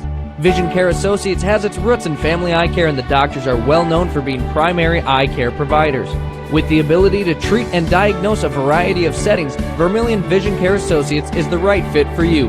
Plus, they can fit you into a new pair of glasses, sunglasses, or contacts that feel just right.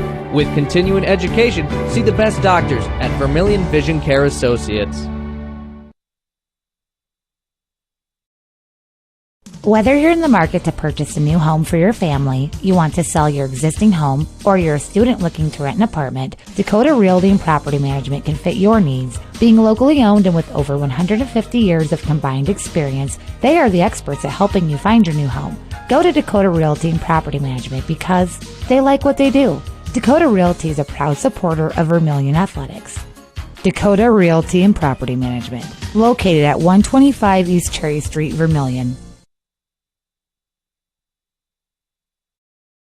Remember the Perks card from Pump and Pack? Well, guess what? There's an addition, not just a card, it's an app. The Pump and Perks app and the Pump and Perks card from Pump and Pack, Vermillion. Just go to their Facebook page, Pump and Pack, and scan the QR code and you're in. Or go to the store, Pump and Pack, and get the card. Then download the app. Each one does the same thing. Like give you 5 cents off per gallon every day, except for Sunday, it's doubled with the Perks card from Pump and Pack, Vermillion. Good evening and welcome to Tri-Valley High School in Colton, South Dakota. I'm Michael Schumacher alongside Jacob Logue and Jen Ashley as we get ready to bring you Vermillion Tanager football, brought to you by First Dakota National Bank. First Dakota National Bank for over 150 years, serving the needs of their customers, ag, commercial, and personal lending. Well, we have a battle that is big for playoff consideration tonight. That's between the Tri-Valley Mustangs at 3-3 and the Vermillion Tanagers at 2-4.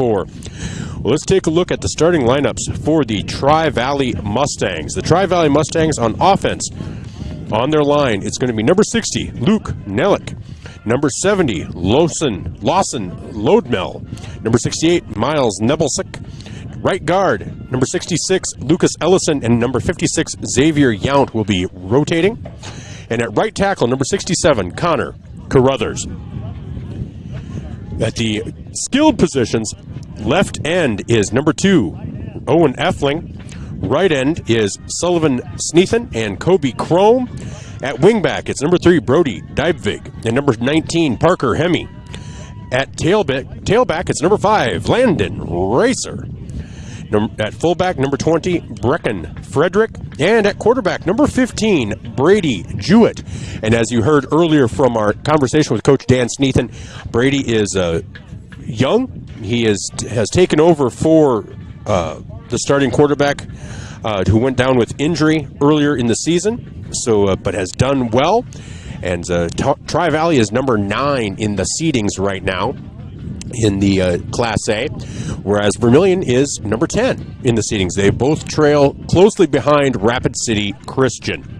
On defense for Tri-Valley, left end Lawson Lodmel, nose guard Connor Carruthers and Luke Nellick. Defensive tackle will be a rotation between Riley Easton and Lucas Ellison. And then to look at right end, it's Xavier Yount. Behind them in the linebacking crew, it's rush end 87 Kobe Chrome. Inside linebacker number 20 Brecken Frederick. Mac linebacker number 5 Landon Reiser. And outside linebacker number 10 Connor Glassford. At left cornerback, it's number 3 Brody Divig. At safety, it's Owen Effling. And right cornerback Parker Hemi. Now that's going to be interesting because you have 3 defensive backs. So Vermillion tends to go 3-4 wide sometimes, especially if Ryan Chapman is unable to go full strength tonight. So we'll see what kind of defensive changes Tri-Valley will have to make. So that is a look at Tri-Valley's starting lineup as we get ready to announce the starting lineups. Again, we're going to take a look at some Vermillion Tanagers and your Tri-Valley Mustangs. As you can hear the PA guy behind us. So we get ready to bring you some action. A lot of action going on around the state. Let's take a look at some of those scores as we get ready to introduce the starting lineups to the audience. And we will have the national anthem. We will get the flag on the screen if we... Oh, it is over there to the left. We'll see if we can get that on the camera when the national anthem is starting. As they're introducing the officials right now. So action around the state right now. Tonight, Sioux Falls Lincoln defeated Rapid City Central 46-7 in 11 AAA. Right now, number 1 Harrisburg leads number 4 Sioux Falls Jefferson 14-0. Rapid City Stevens and Sioux Falls Roosevelt doing battle tonight, along with Mitchell and Brandon Valley and Sioux Falls Washington and O'Gorman. At 11 AA action. Nothing has started yet, but it'll be Aberdeen Central hosting Huron. Watertown hosting T-Area. Brookings, number 1 in 11 AA, hosting number 3 Yankton. That'll be available on 5-star streaming and Classic Hits 1063. And number 2 Spearfish is hosting Douglas. Sturgis Brown hosting Pier TF Riggs, and Mitchell is hosting number 2 in 11 AAA Brandon Valley. Now, fans, put your hands together, make some noise. And 11A, we already have one final as Lakota Tech did forfeit to number 1 winner from 11B. Another action tonight, Dakota Valley is hosting West Central in a 4-5 matchup. Number 3, Del Rapids hosting Receiving Votes Canton. Number 1, Sioux Falls Christian hosting Bridgewater Emory Ethan. Tri-Valley, of course, hosting Vermillion. Madison hosting Lennox, that should be a good one. Belle Fourche versus Custer, Lead Deadwood and Rapid City Christian, and Aberdeen Roncalli and Millbank. We're going to take a moment as we pause for the national anthem. Another Jackson, Mr. Michael Hoffman plays our national anthem.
Man, you sound awesome this evening. The national anthem played by the Tri-Valley Band. We will, as I say, always stop for the national anthem in respect, and I always mention my dad, who was an Army veteran during the Vietnam era, my daughter, who is currently serving in the Army National Guard out of Sioux Falls. My Uncle Dick Harvey, who just would have been 89 just the other day, passed away in 1985. And my Uncle George Dyson, who passed away in 1983. My Uncle Dick served in the Navy, and my Uncle George served in the Air Force.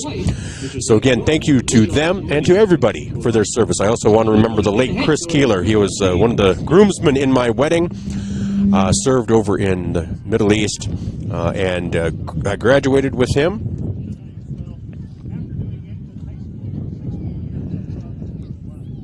And so we will recognize them as they are out for the coin toss right now.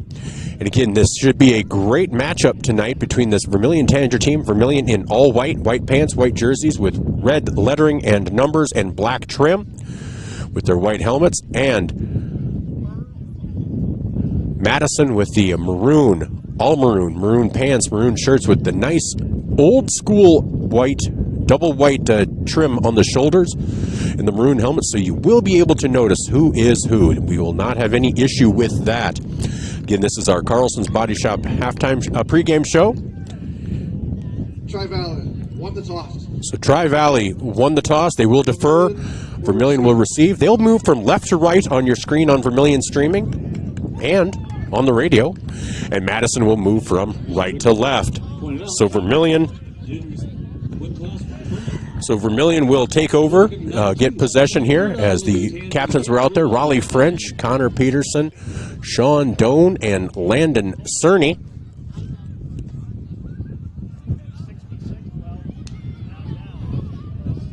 So again, in Class 11B games that are coming up, Mobridge Pollock leads Clark Willow Lake 7-0. No score yet in Sioux Falls Christian and Bridgewater Emory Ethan. As here we go, we get ready. Back deep for the Tanagers, number 1, Connor Peterson. So Connor Peterson. 29. So Connor Peterson and Elijah Lara back deep for the Tanagers. Kicking off for Tri-Valley is number 14, Jackson Williams. Ball is on the 40. Let's see what this feels windy, but it's not moving the flag much, so it's weird. That ball will come down at about the 15-yard line to Connor Peterson. He's at the 25. He's at the 30. And that's where Vermillion will take over at the 30-yard line. First and 10 for the Tanagers. Ball will be right about the 30-yard line. So Vermillion comes out. And we'll see. Like I said, they only had the 3 defensive backs listed. We'll see if that changes that defensive look. But Nolan Nygren back in the shotgun. Sean Doan and Connor Peterson split right, 2 split left. Here's the handoff to Michael Beal over the left-hand side, and that is going to be a 10-yard gain for Michael Beal. That should be a first down. That handoff is Miko Beal. Miko Beal with an 11-yard gain. Brings up second down and about 1 to go. Okay. So first and... Oh, they're going to give him 2nd and 1. Okay. So here's the handoff to Beal over the left-hand side, and he's going to get himself 3 yards. So 13 yards total on 2 carries for Michael Beal. Duke Job comes in, along with Sean Doan. Out comes Traquan Thomas and Michael Beal. So it does look like Ryan Chapman will not be available tonight. So Nolan Nygren back in the shotgun. Duke Job behind him. Peterson and Doan split right. And there's a handoff again to Job. Job bulls ahead, and that will be, looks like no gain. So that's going to make it 2nd and 10 for the Tanagers. 11:17 to go here in the first quarter. So Nolan Nygren comes in with the play. So have you seen anything so far? We have seen some positive yardage, obviously, on that first running play. They've kind of set the same offense, and they're running a lot so far to start the game. We'll see if it continues. This time they're under center. Job comes off to the right. Oh, and was that a backwards pass? I think it was. Oh, but does Peterson get on it? Backwards pass. It was a backwards pass, went through the hands, but I believe Peterson got on it. Will that be about a 10-yard loss, 9-yard loss? Right receiver. So a 9-yard loss on the first pass attempt. You wonder how that wind will affect the passing game for these Tanagers, because this wind is a bit stiff. So that's going to make it third down and about 19 for the Tanagers. So Nolan Nygren in the shotgun. Job behind him, 2 receivers right, 2 receivers left. Here's the handoff to Job. Job straight ahead, and he's going to get about 2, maybe 3 yards. But that's going to be well short of a first down, and Vermillion's probably going to have to punt here. Number 5, Landon Riser, in on that stop. So they're at the 36-yard line.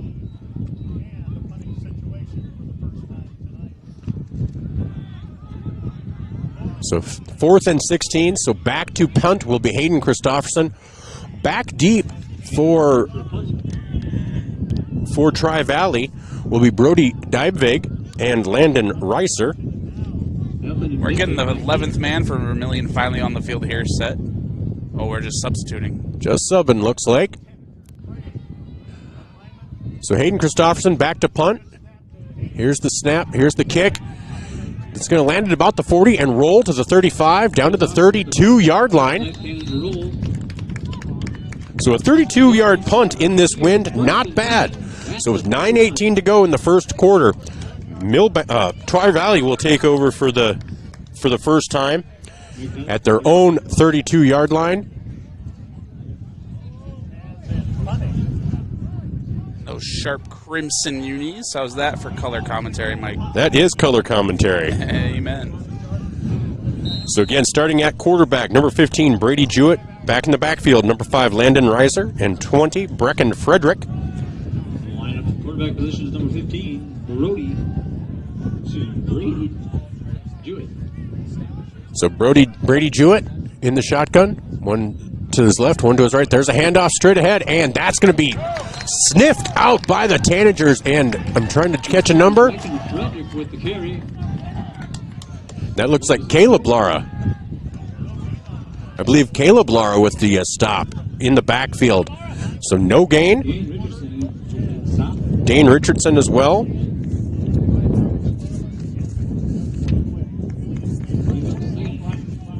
So we've been talking about how this Tanager team is team tackling.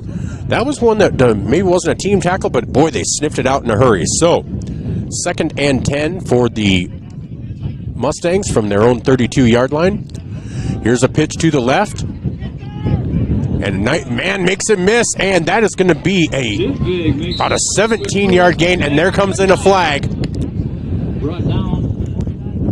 There comes in a flag at the 49-yard line of Tri-Valley. We'll see what this flag is about. So Cam Bottleson, one of the players on the tackle. But with 8:28 to go, right now it's a first down for Tri-Valley.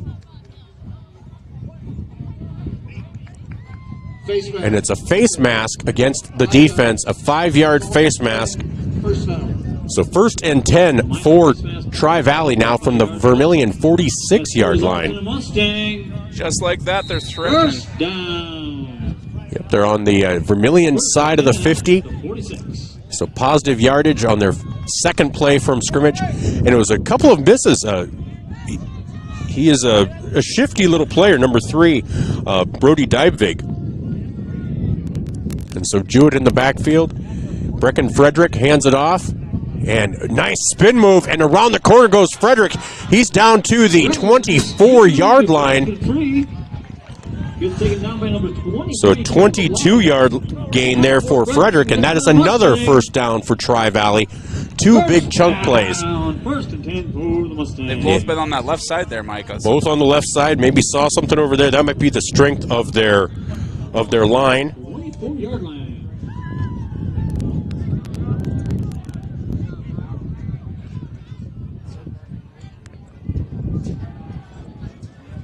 So I don't see Jewett back there. I see Dybvig in kind of a shotgun and mishandles the snap. And he's going to Man, escape, and he'll get some positive yardage out of it. That's not where we thought that was going to go, Mike. No. Looks like he got maybe about a yard. 1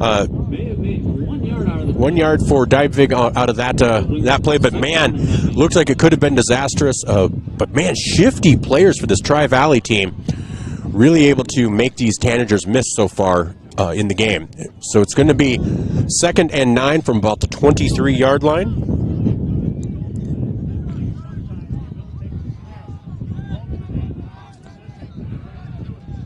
So Dybvig out of that Wildcat. So now it's back to Brady Jewett, though. Jewett pitches, misdirection, hand off to number 5, and he's going to go around the right side, and that's going to be another big gain for Tri-Valley, and that was Landon Reiser. Pick up another Mustang. First down. So that's going to be another first down. 1st and 10 at the 11. We went from threatening to really threatening here. So now 12-yard gain there for Reiser. And yeah, knocking on the door. Not 1st and goal yet. It's 1st and 10 from the 11. So now it's Jewett flanked on either side by runners. Handoff straight ahead. And that is going to be Brody Dybvig. And Vermillion says they got the ball. Vermillion says there was a fumble. We'll see what the officials say. The officials do not agree. Canada's trying to motion for a fumble, but the official says nope. So 2-yard gain for Dybvig. 7 to go. But Vermillion seemed pretty adamant that they thought they had a fumble there.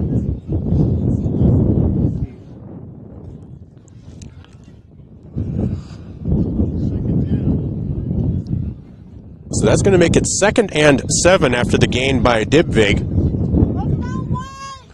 Vermillion looking to make a stand. 2nd and 7 from the 8.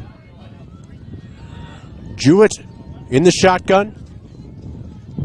Hands off straight ahead to Frederick. And he's going to be met there. Maybe a gain of a yard by Brecken Frederick. We'll say it was a gain of a yard. That's going to make it 3rd and 6 from the 7. 3rd down. And we'll say about 5. And I have no idea what their kicking situation's like. So with this wind, they're probably gonna. This is probably 2-down territory, don't you think? Well, I did see one on the roster, so we'll see what they decide to go with. But yeah, with this wind has got tears in my eyes, so I wouldn't want to fight it either. So here's Jewett. Hands off over the side to Reiser. Reiser tries to go around the left-hand side. And a swarm of Tanagers there to keep it to a no gain. Great Tanager defense right there. And that was Elijah Lara on the lead tackle. That's going to make it 4th and about 5. 4 to go. 4th and 4. 4th and 5. PA guy disagrees with me a little bit.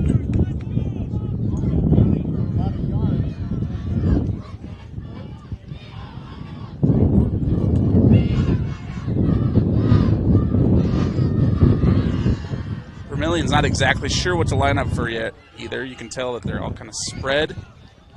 And they are going to go for it. They are going for it. So Jewett in the backfield, in the shotgun with Frederick.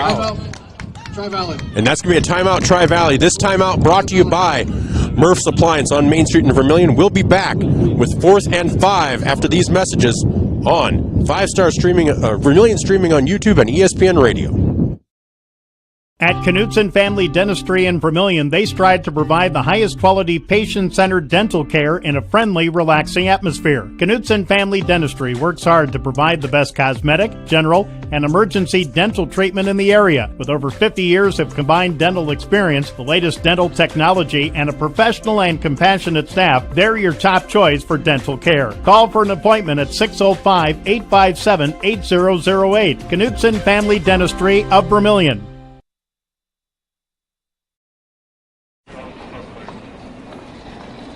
Nice. Maytag appreciates a compliment, but this Maytag washer isn't just eye candy. Wow. Inside, it's got the capacity and power to handle even the mightiest loads. I love this. Yeah, she's a beaut. Welcome back. After that Murph's Appliance timeout, the Mesaba scoreboard says 0-0 with 3:50 to go here in the first quarter. 4th and 5 for Tri-Valley as they are lined up in the backfield in the shotgun. It's Jewett. Jewett back to pass for the first time over the middle, and that is incomplete. Vermillion stops him. Vermillion stops him after a 65-yard drive by Tri-Valley. Vermillion's defense stands up and stops them. So with 3:45 to go in the first quarter, that could be a huge momentum swing if you're a Tanager and a Tanager fan. Don't you think, Jacob? Oh, absolutely. That's not how I thought that was going to play out, but good job, Tanager defense, making that stop. Let's get some yardage, get out of the right next to that end zone, you know. Feels like they may have figured something out because they were not able to get those big chunk plays after that, after a while. So yes, they shut that down. Nolan Nygren in the backfield, in the shot, under center, pitches left to Beal. Beal cuts back. And looks like I don't know that he got much. No, let's see if that line to gain, basically. We'll see if the stick moves. Nope, he did not get anything. So 2nd and 10 for the Tanagers as Nolan Nygren comes in with the play from the sideline. Team is huddling up. So Doan and Peterson left. Doan and Peterson right, 2 receivers left. Nygren in the shotgun. Peterson goes from right to left. Hand off to Beal. He tries to shake, and no, he is going to be taken down. That's going to be about a loss of about 4. Back to about the 1-yard line, it looks like. And so what makes it dangerous now is you're in your own end zone, and the wind and everything. So yeah, they really just need some yardage to make this punt a little more appropriate if that's going to be the result of this. Coaches would probably like to see Beal move more north to south. That was dangerous back by your own goal line. So can't be dancing back there. Nygren in the shotgun, 2 receivers left, 2 receivers right. Nygren looks to pass over the middle to Lara, and that is complete down to the 27-yard line. 27-yard pass to Elijah Lara from Nolan Nygren. With the reception and the first down for the Tanagers. Well, there you go. That's an answer. Into the wind and everything. That is a beautiful pass. Very much some life in this Tanagers team tonight. So now that gives you some room out of the end zone. Nygren back and shows you can pass in this wind. So Nygren in the shotgun. Peterson goes right to left. Beal with a nice cutback, but boy, he is taken down in a hurry. Looks like no gain. So no gain for Beal. But it does show that you can pass in this wind. That was a nice pass from Nygren over the middle. Nolan Nygren also plays baseball. Had a chance to call some of his games, also interview him over the summer. And he is a multi-talented. He's also a runner as well as a thrower. We haven't seen him do that yet, but he's in the shotgun here. 2 receivers left, 2 right. Nygren looks to pass over the middle to Connor Peterson at the 40. He's going to be at the 50. He's at the 40. He's at the 35. And he will be taken down at the 31-yard line. A 44-yard pass to Connor Peterson. And his dad looks happy in front of us here, so way to go, Connor. He has been really coming on this season. And you can see the Pied Piper replay on Vermillion streaming. Thank you to Pied Piper for being a sponsor. But looks like Vermillion's passing game is going to be an effective weapon. And again, we only saw 3 defensive backs listed on their starting lineup, so you have to wonder how that's going to change this Tri-Valley defense. Nygren under center, goes back, hands to Beal, and Beal is taken down in a hurry. Blown up right away. Beal is taken down after a loss of about 8. That's going to make it 2nd and 18 for the Tanagers now. Back at their Tri-Valley 39 with 24 seconds to go here in the first quarter. Vermillion 0, Tri-Valley 0 on the Mesaba scoreboard. Mike, I want to shout out number 78 on Tri-Valley. That is Miles DeWitt. I've noticed him 3 or 4 times. He's the one that blew that up. He's also stuffing the run up the middle even when he's got a man on him. So this guy is someone to pay attention to defensively here on the Tri-Valley. All right. Sounds good. And that will be the end of the quarter. We'll be back with quarter number 2 on the Mesaba scoreboard. Vermillion 0, Tri-Valley 0. This is Tanager Football brought to you by First Dakota National Bank.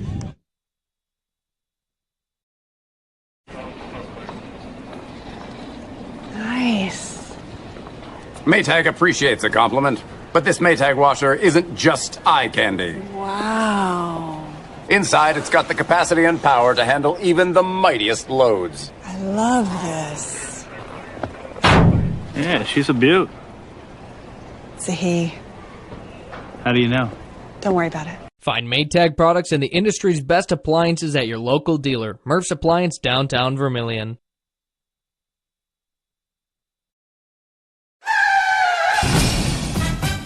In a situation like this, the first thing you do, of course, is make sure everybody's okay. And then you're thinking, you better call your insurance person. No, just call Justin. At Vermillion Auto Works, you see Justin handles all the insurance claims and gives free quotes. Not everybody does the free quote thing anymore, you know. So call Justin at Vermillion Auto Works. He'll take care of the situation. Carrying WeatherTech, Rough Country, and Tuxedo. Vermillion Auto Works.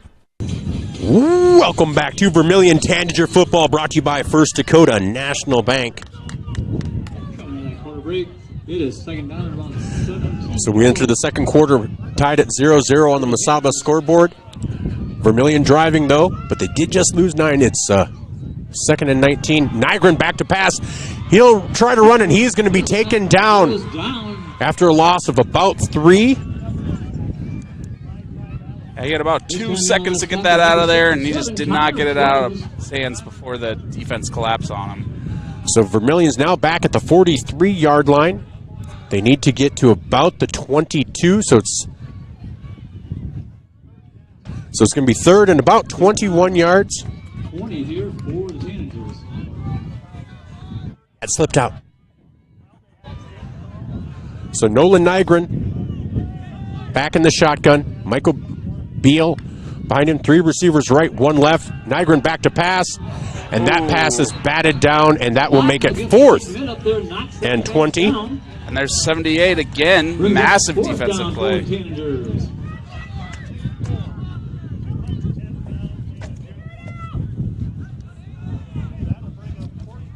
Mr. Miles DeWitt on the break up there.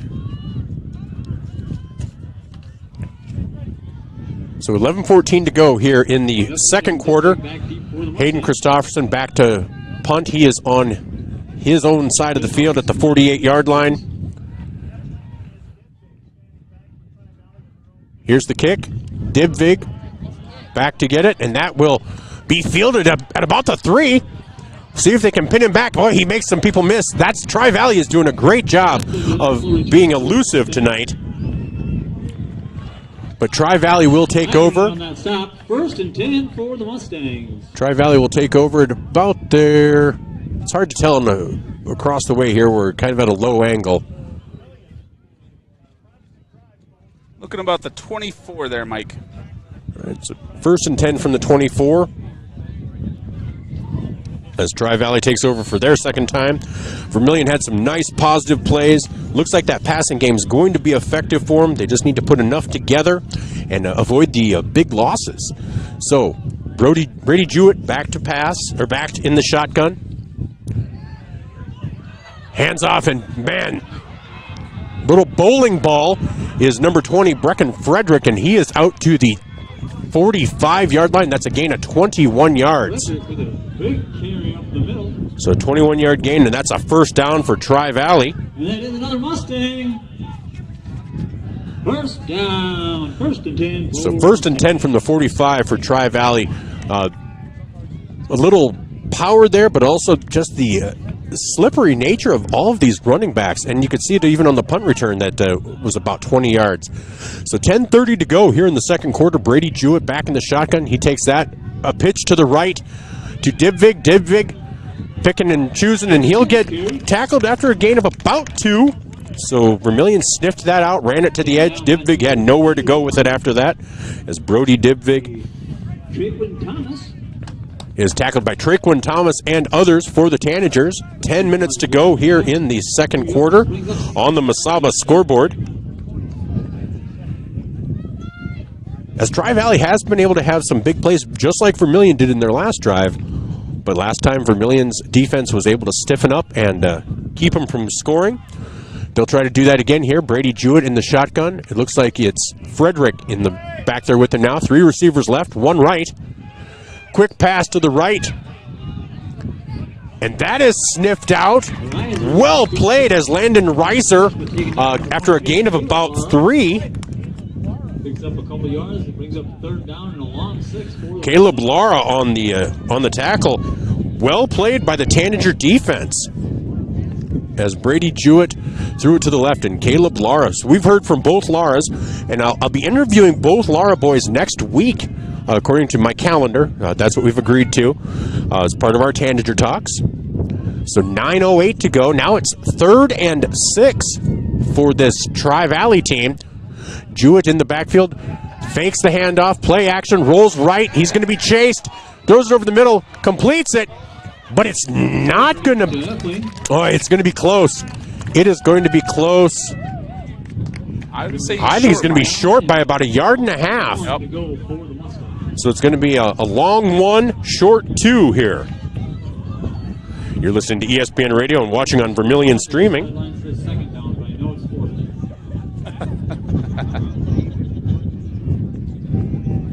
Yep, that is. So they will go for it.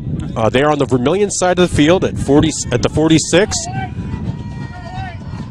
They're not going Wildcat. It's Jewett in the backfield with backs on either side of him. They'll hand off straight ahead.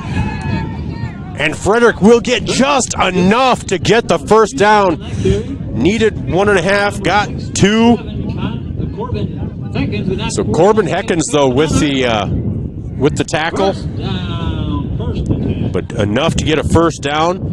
And so with 8 minutes to go, it's another first down for Tri-Valley. They are on Vermillion's 42-yard line.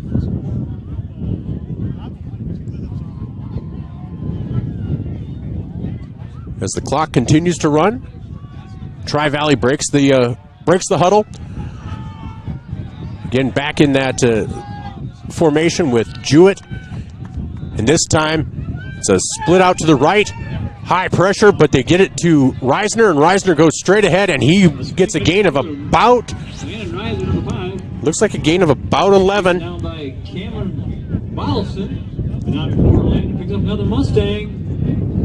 And that is another first down for the Tri-Valley Mustangs. They're picking their spots. They're not doing big plays, but getting enough each time out to get that first down. So Vermillion looking for an answer here as they go with that same formation. And there's going to be a penalty flag.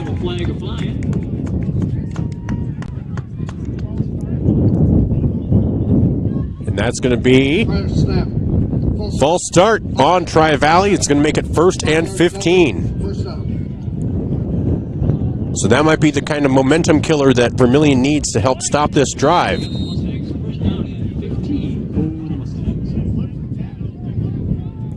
So Jewett going off.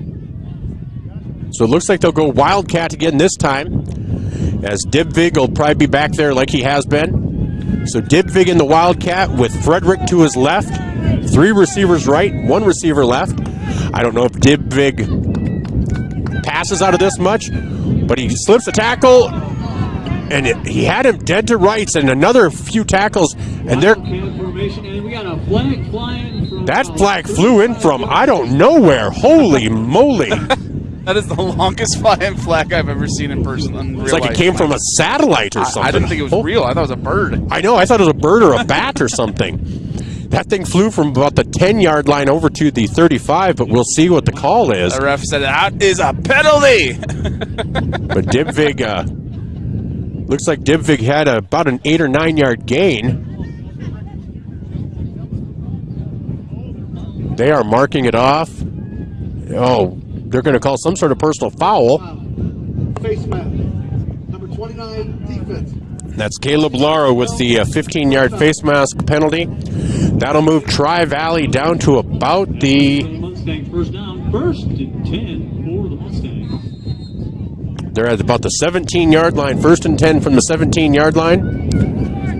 So Tri-Valley back into their original formation. Now Frederick moves. It's Dibvig to the left, though. No, that's Reisner. Spinning and twirling. Twirling like the movie Airplane. Twirling, you know? And so but it works for them. So it's now 2nd down and 6 after Reisner gets about 4. I sure picked the wrong day to quit smoking cigarettes there, Mike. Exactly. All right, 5:33 to go. I'm Michael Schumacher alongside Jake Logue and Jen Ashley. Brady Jewett in the backfield in the shotgun. Frederick. And a lot of misdirection. Oh, and they slip around the left-hand side, and that's going to be... Dibvig dances around the far side. Dibvig in for a touchdown. That is a 12-yard touchdown run for Dibvig. You can see that replay on the Pied Piper replay on Vermillion streaming. So that makes the score 6-0 on the Masaba scoreboard, I believe. With 5:15 left to go in. Yeah. So 5:15 to go in the first half. It's now 6-0 in favor of Tri-Valley on that 12-yard touchdown run by Brody Dibvig. Got to remember, it's Brady Jewett and Brody Dibvig. So they will go for 2 with 5:15 to go here in the second quarter. Here's the snap. Handoff. Misdirection to Frederick. Frederick trying to get around the left-hand side, and he will. Makes it 8-0. Good. That brings the score 8-0 in favor of 8-0, and so we'll be back on the Masaba scoreboard with 5:15 to go. This is Tanager Football brought to you by First Dakota National Bank. We'll be back right after this. Being safe means you're sort of protecting yourself. My mom and dad told me how to be safe. It's like super duper important. Hold a grown-up's hands. Put a helmet on because you might hurt your head super duper bad. Protect their future by protecting yours with your local State Farm agent, Dick Sunday. Welcome back to Vermillion Tanager Football, where with 5:15 to go in the second quarter, Vermillion trails 8-0. Well, that timeout was brought to you by Murph's Appliance. I'm Michael Schumacher alongside Jacob Logue and Jen Ashley. On the Masaba scoreboard, Vermillion trails 8-0.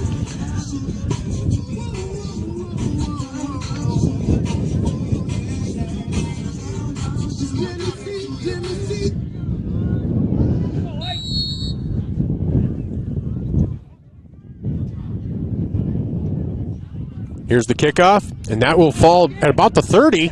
Somebody needs to pick it up. There we go. And it's Cerny will pick it up at the 30, and that's where he will be tackled. 30, 1st and 10 for the Tanagers.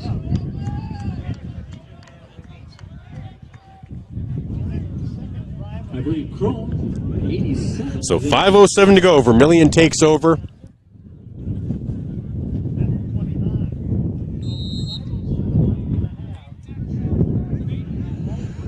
So Nolan Nygren in the shotgun, Michael Beal behind him. 3 receivers right. Vermillion starts at their own 29-yard line. Here's the snap. Nygren back to pass. Over to the right, and that's to Connor Peterson, and that's going to be good for about an 8-yard gain. 8-yard gain to Connor Peterson to the sideline. Clock continues to run with 4:53 to go. So it's kind of a short 9 or a long 8. And 4:41 to go. You know, that was my nickname in college there, Mike. Long 8. Nice. I don't know what it meant either. 4:32 to go. 3 receivers to the left. And Beal will now come out left. Empty backfield with Nygren under center. Here's the snap. Quick pass to Beal. Beal, and he's going to retreat. And he's going to be taken down after a loss of about 2. Mustangs smelt that out real quick. And I think one thing that Beal might just have to learn is sometimes you take what's there rather than trying to make more, because that's going to be about the second or third time that he's retreated, and he has great skill, but I think, maybe tries to make too much. Just like Barry Sanders was a great running back, but he also had the most tackles for losses of most running backs too. So 3:46 to go, 3rd and 3. Here's the handoff straight ahead to Job. Job is going to be sniffed out right there after about no gain. And no flags, so clock continues to run with 3:31 to go. Picks up maybe about a yard, brings up 4th down. And that's going to be 4th and about 2 or 3. Like they just said, it's going to be a long 2 or a short 3.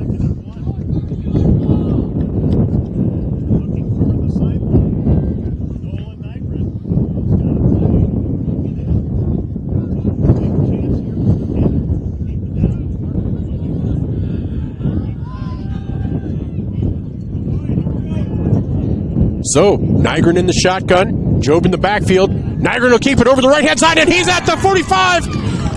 And he's at the 49. Quarterback keeper there. That's a gain of about 10 yards for Nolan Nygren, and that is a first down for Vermillion. Let's see if we can get the crowd to say it. That's good enough for a Vermillion. Nobody. First down. Nobody. Come on. First down. So good play by Nygren. I told you he could run. He just hadn't yet. First and 10 for the Tanagers. So 1st and 10 Vermillion from their own 49-yard line. Nygren now back in the shotgun.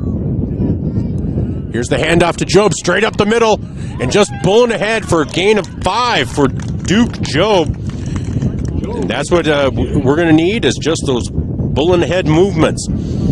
So Vermillion with 2:15 to go now in Tri-Valley territory. They're at about their Tri-Valley 46, 47.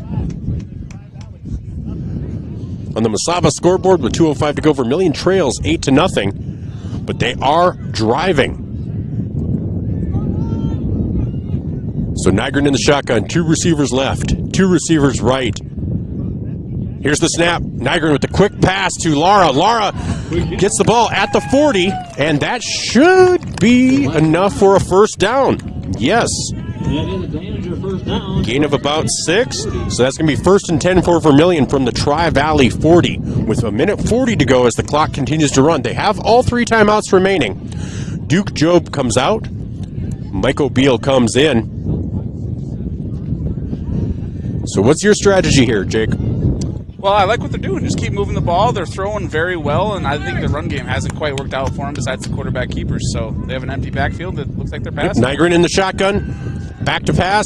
Deep down the left-hand side to Cerny. Cerny makes the catch. Pass incomplete. Oh, they're going to say he was out of bounds. I don't know. Oh, wow. Out of bounds. This Vermillion crowd disagrees. Incomplete. And I can understand why they are upset. That looked good, and Cerny came down with it, made a beautiful catch. So it's 1:11 to go. 1:11 to go here in the second quarter. Vermillion trails 8-0 on the Mesaba scoreboard. A frustrating play there. I think Vermillion thought they had it. I think Cerny thought he had it, but 2 receivers left, 2 rights. Nygren in the backfield in the shotgun. Nygren looks right, looks left, quick pass. Oh, almost intercepted, but a nice job by Peterson there to defend that. Otherwise, that could have been disastrous. So now with 1:05 to go, it's 3rd and 10 for the Tanagers from the 40-yard line of Tri-Valley. They didn't stop the clock on the incompletion. It's now under a minute. It should be at about 1:05.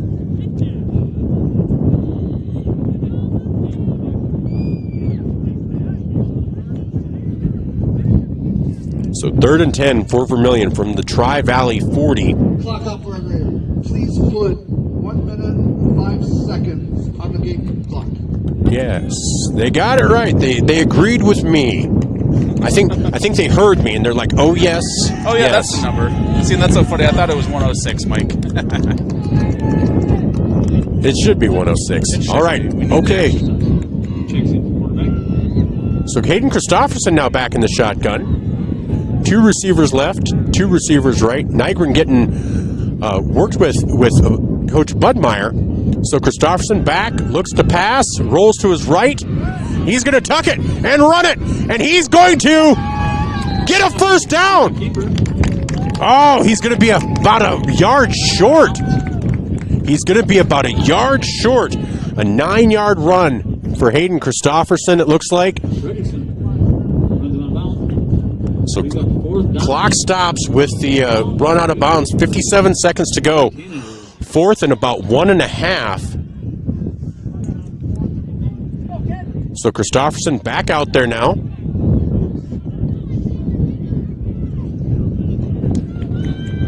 As Christopherson stays in there in the shotgun. 2 receivers left.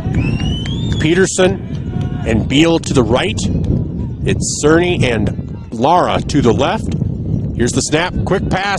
Christopherson keeps it, tucks it, and he will get a first down, and he will get out of bounds. First down, Vermillion. Hayden Christopherson kept it, tucked it, ran it. 51 seconds left to go in the First down. And that's going to be a gain of about 7 for Christopherson. So he comes in, 2 runs, 16 yards rushing for Christopherson. So 51 seconds to go. Clock is stopped. Vermillion still has 2 timeouts left. If my number... Oh, 3 timeouts left. Okay. So Christopherson back in the shotgun. Beal behind him. 3 receivers. Split left. Here's the snap. Christopherson looks to his left. Here's a throw. And he hits him. And that is Lara. Lara down the sideline, down to about the 3-yard line. No, he's down to the 1-yard line. Lara is down to the 1-yard line.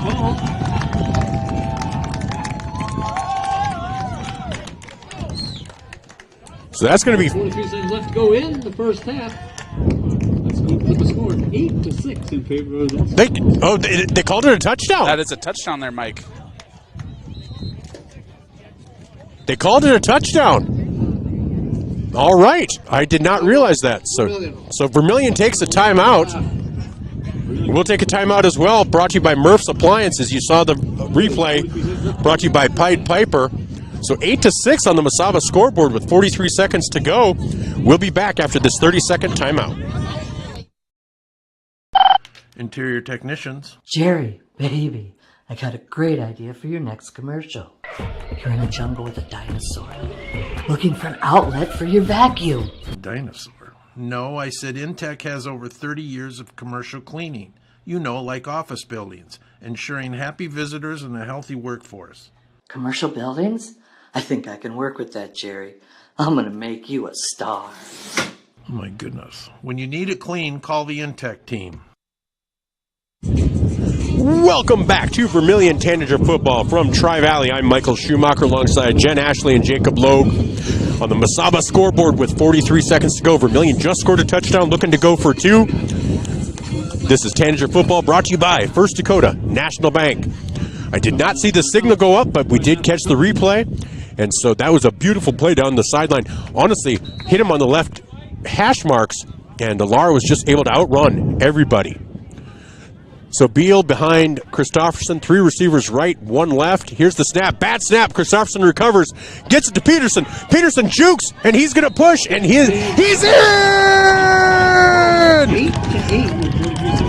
Connor Peterson made that happen. You can see the Pied Piper replay on Vermillion streaming on YouTube. Wow! That was a beautiful play. Beautiful job by Hayden Christopherson. Beautiful job by Connor Peterson. Just a thing of beauty. 43 seconds to go here in the first half.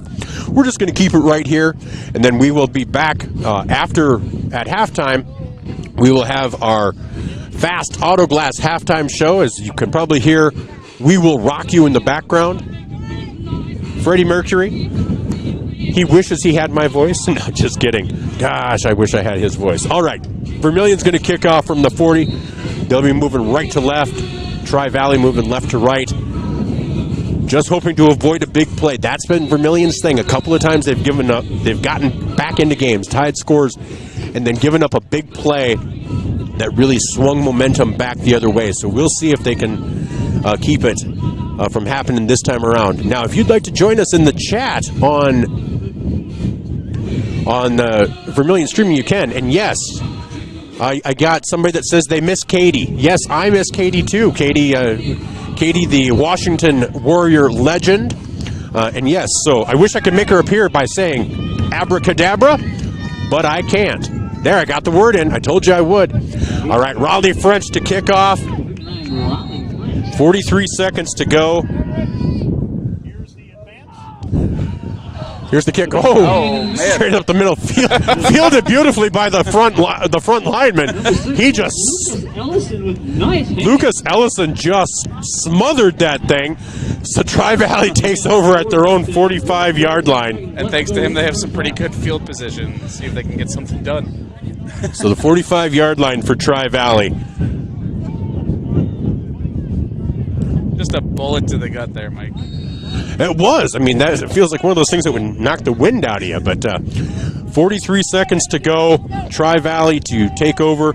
Seeing what they can do with this wind. I don't know that anybody's trying to kick, so they do have to try to go 55 yards. That's the tough part. So Brady Jewett brings them to the line.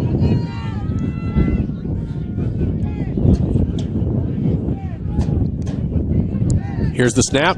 Jewett looks to throw over the left-hand side, and well defended by Caleb Lara, and almost intercepted by Vermillion, but it does just fall as an incompletion. 2nd and 10. Wow, Caleb Lara almost followed up that beautiful touchdown pass, catch, and run with an interception. That was a nice play by Caleb. So Tri-Valley is going to take a timeout. This timeout brought to you by Murph's Appliance. We'll be back right after this, but remember, for all of your needs for appliances, contact Murph's Appliance. We'll be right back. This is Tanager Football, brought to you by First Dakota National Bank. Tied up at 8 with 33 seconds to go on the Masaba scoreboard. Hey kids, it's never too early to start planning for your future. Did you know Masaba provides scholarships and tuition assistance? They are committed to your success, offering engineering, drafting, and welding opportunities, plus scholarships, job shadowing, and mentorship programs. Learn more at masabainc.com/career. When I grow up, I want to work at Masaba. Masaba Manufacturing, unlock your future and rock with us.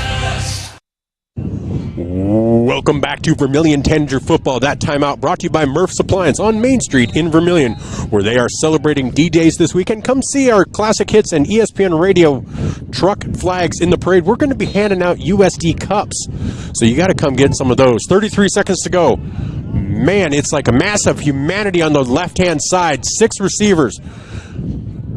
Quick pass over there. It's going to be trickeration. Here's a deep heave.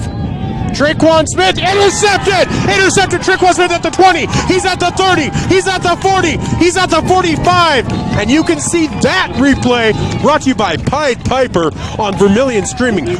Beautiful job by Traquan Thomas. I think I said Traquan Smith, and I apologize. By Traquan Thomas. So with 19 seconds to go, Vermillion now has the ball at the 45-yard line. Nice job by Traquan Thomas. So you tell me in the chat who you think needs to be player of the game. A lot of potentials right now for this Tanager team, but it's 8-8 with 19 seconds to go. Again, this is Tanager Football brought to you by First Dakota National Bank. We are in the Tanager stands, so if you hear cheering for the Tanagers, that's why. All right, so Hayden Christofferson in the shotgun. 3 receivers right. Connor Peterson split left. Hayden Christofferson looks, heaves, and that's going to be deep. Oh, just out of the reach of Mike O'Beal and out of the reach of Connor Peterson. Only 1 second off the clock, though. I believe they need to knock a little bit. I mean, I'm okay. We'll take the full 18 seconds, but I believe Hayden was back there for a little while. That was the longest second in the world. I don't know, Mike. I've had some pretty long seconds. I have too. But Hayden Christofferson You know, when I ask athletes their favorite superpower, a lot of them want to be able to stop time. Maybe that's what Hayden did, and we didn't even realize it. So that's kind of awesome. Yeah, the officials have now realized it, that there should be some time off there. It's hard to tell. Our clock was down to 14. Clock number 14 seconds. Hey, 2 for 2, Mike. See, Jen is that good. All right. I knew the minute 5. I wasn't sure how many seconds here. So 14 seconds on the game clock. All right. So it's going to be 2nd and 10 after that incompletion. But that was a beautiful play design, and they were open. So we'll see if they're able to get that here. Timeout Vermillion. They're going to talk it over. So with 14 seconds to go, 8-8 on the Mesaba scoreboard. Tanager football brought to you by First Dakota National Bank. This time out brought to you by Murph's Appliance on Main Street in Vermillion. A game without a crowd is just a scrimmage. A performance without an audience is just a rehearsal. Without your presence, high school sports and the performing arts aren't possible. Ensure that these essential extracurricular activities continue to enrich the lives of students in South Dakota. Purchase a ticket to your local high school's game or performance. This message presented by the SDHSAA.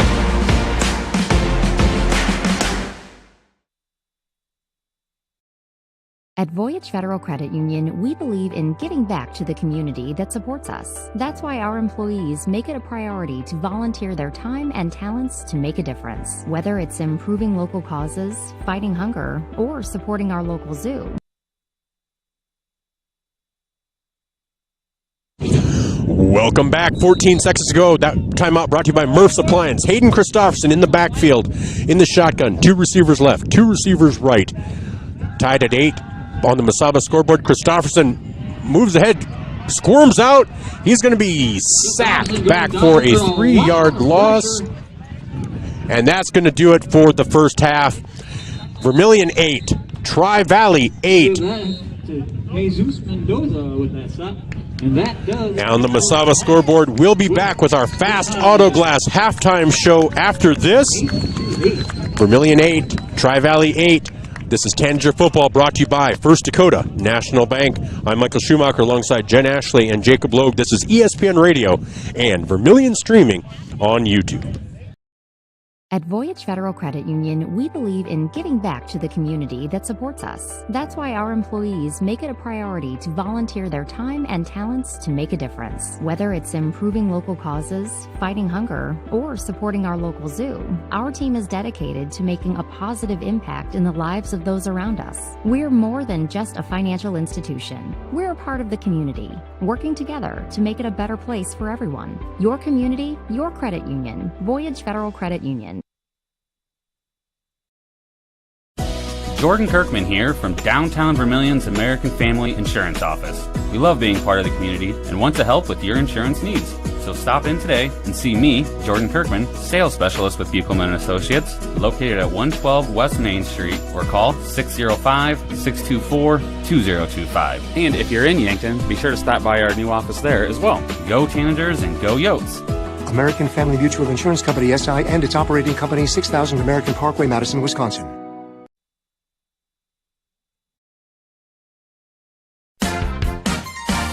Hi, I'm Farron Pratt, president of First Dakota National Bank in Vermillion. It's just about game time, so grab some snacks, find your seat, and get ready to cheer on the Tanagers to a victory along with First Dakota. And after the game, when you've had a chance to catch your breath, come on down to First Dakota National Bank and chat with us about how we can win your business too. We've got a pretty impressive team, if I do say so myself. But for now, it's game time. Let's go Tanagers!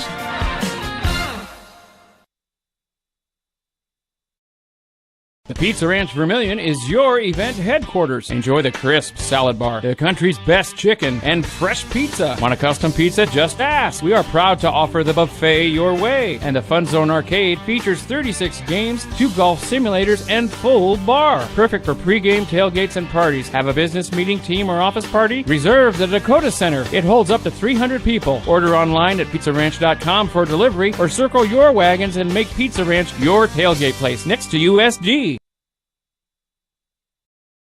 The Dairy Queen Grill and Chill in Vermillion is proud to support local athletics like USD and the Tanagers. The DQ fall flavors are in, and DQ has great food at great prices. Get a $7 meal deal. Choose from a cheeseburger or 3-piece chicken basket with fries, a drink, and a sundae for only $7. Got an office team party or birthday party? If you want to celebrate, don't bake, buy a DQ cake. And DQ supports the Sanford Children's Network. So after the game, take your team for a thrill to the Dairy Queen Grill and Chill, 905 East Cherry Street, Vermillion, South Dakota.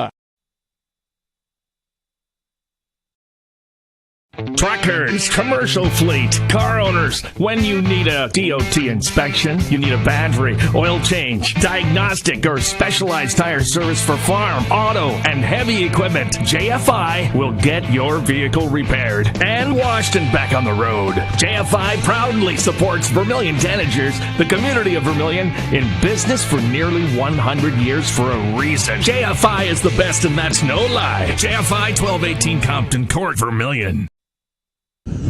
Welcome back to Vermillion Tanager Football, brought to you by First Dakota National Bank. On the Masaba scoreboard, at halftime, Vermillion and Tri-Valley tied at 8. This is the Fast Auto Glass halftime show. We want to thank Fast Auto Glass for sponsoring our halftime show. Let's take a look at some stats for Tri-Valley. Rushing. The leading rusher for Tri-Valley, number 20, Brecken Frederick. On 6 carries, he has 50 yards. For Brody Dibvig, on 5 carries, he has 34 yards. And Landon Reiser has 16 carries on 3 yards. Brady Jewett is 3 of 4 from the passing for 19 yards. They have the 1 touchdown run. And then for Vermillion, a lot of big chunk plays. So Mike O'Beal has 6 carries for 1 yard. He had a rush of 10 yards, 3 yards, and then lost 2 no gains, -4 and -8. Duke Job has 4 carries for 8 yards. Nolan Nygren has 2 carries for 7. And Hayden Christofferson has 3 carries for 13. Passing, Hayden Christofferson has 32 yards, and Nolan Nygren has 63 for a total of 95. Receiving, Connor Peterson has 45 yards. Caleb Lara has 54 yards and -2 for Mike O'Beal. So that's a look at your stats as we are at halftime. It's tied 8-8. When we come back, we're going to take a look around the state at various games going on, bring you up to date on all of that. But this is the Fast Auto Glass halftime show, and this is Tanager Football, brought to you by First Dakota National Bank. If you're considering a new roof, you want to put your roof in the hands of Dave's Roofing. Dave's Roofing specializes in residential roofing and has over 10 years of experience. Dave's Roofing covers any job from a 60 to 80 mile radius of Sioux City and has a 10-man crew that completes most jobs in one day. Dave's Roofing will make sure the cleanup job is done right afterwards too. And the products installed are impact rated and eligible for homeowners insurance discounts. Look up Dave's Roofing on Facebook and check out the work that's been done and customer testimonials. Are you ready to start a career with an exciting team? Thermobond is looking to add to our team of experts. We offer competitive wages, a positive work environment, and on-the-job training. Thermobond is headquartered in Elk Point, South Dakota, and for over 30 years we've been providing lightweight and precast solutions for multiple industries nationwide. Check us out and see if you'd like to start a new career with us today.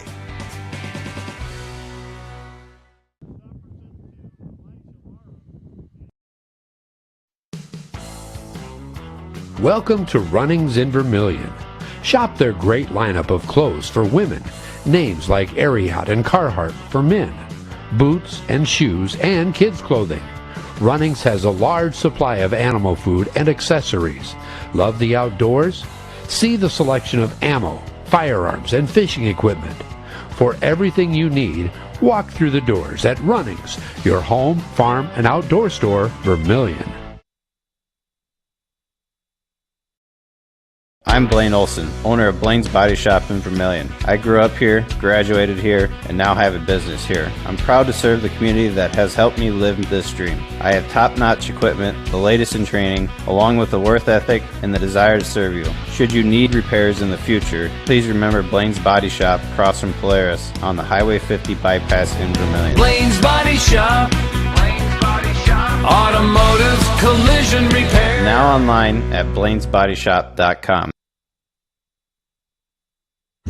Welcome back to Vermillion Tanager Football, brought to you by First Dakota National Bank. I'm Michael Schumacher alongside Jake Logue and Jen Ashley. Where at the half, Vermillion is tied with Tri-Valley 8-8. Well, I tell you what, let's take a look around the state, and that is on the Masaba scoreboard, by the way. This is the Fast Auto Glass halftime show. Let's take a look around the state, starting in 11 AAA, where Sioux Falls Lincoln defeated Rapid City Central 46-7. I do believe Brandon Colpitz will get one more victory yet this season over Stevens, and that will be 2. He is building something big at Central, just was not there night tonight. Number 1 Harrisburg leads Sioux Falls Jefferson 21-14 with 3 minutes to go in the 4th. So that is a great matchup. Then Sioux Falls Roosevelt leads Rapid City Stevens 21-7 at the half. And Brandon Valley leads Mitchell 40-0 with 6 minutes to go in the 2nd. And then O'Gorman leads Sioux Falls Washington. Not your day, Katie. Washington Warriors legends are crying now. Number 5 O'Gorman leads Sioux Falls Washington 14-0 with 11 minutes to go in the 2nd. All right, let's look at 11 AA. In the match, one of the matchups of the night, Watertown leads T Area 12-0 with 3 minutes to go in the 2nd. Huron leads Aberdeen Central 7-0 with 1 minute to go in the 2nd.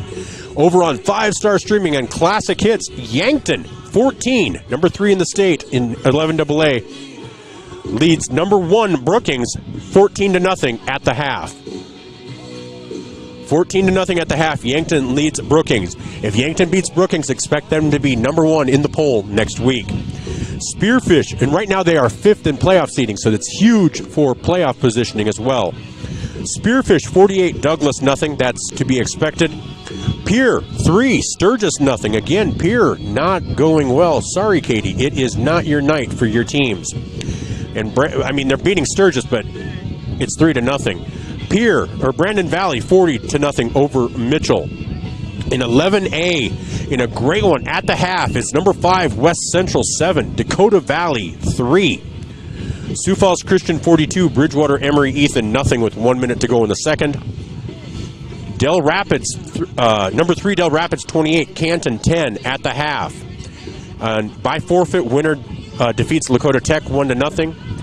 Madison and Lennox, receiving votes Madison and number 2 Lennox tied at 14 with 3 minutes to go in the 2nd. Belfouche and Custer tied at 6. Rapid City Christian 35 lead Deadwood 0 with 1 minute to go in the 2nd.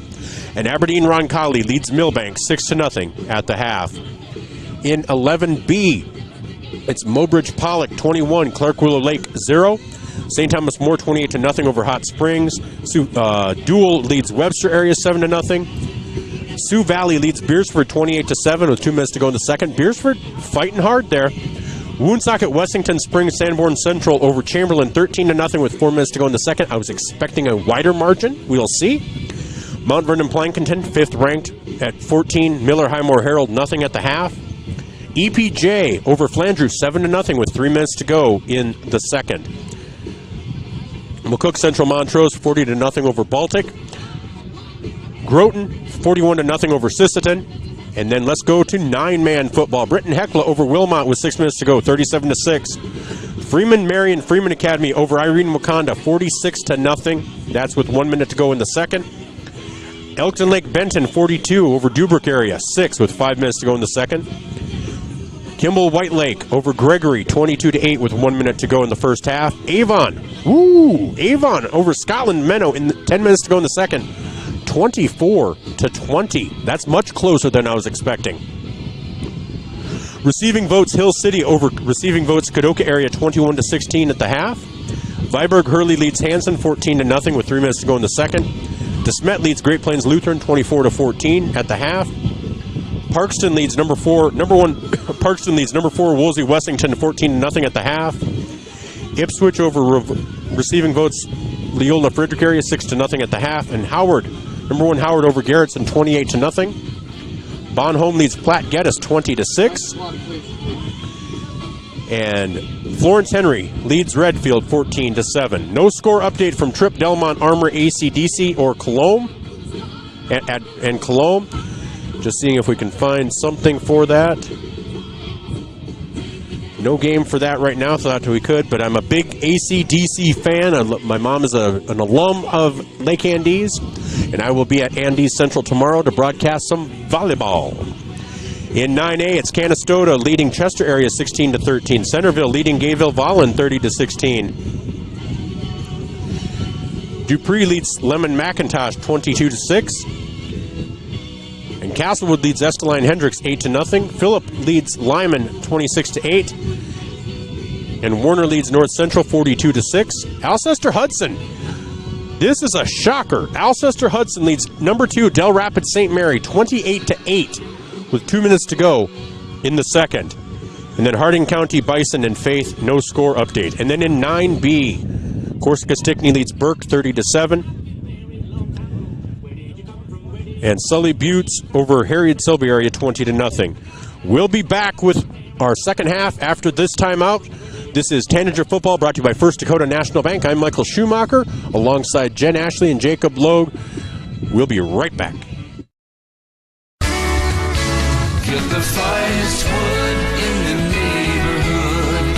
Down at the lumberyard. Down at the lumberyard. But it's not just wood at the lumberyard. With a wide variety of quality building materials, the folks at the lumberyard can help you with all of your project needs. Whether it be paint, siding, cabinets, windows, or of course lumber, the lumberyard is ready to help. The best wood in the neighborhood at the lumberyard, 1000 West Cherry Street in Vermillion.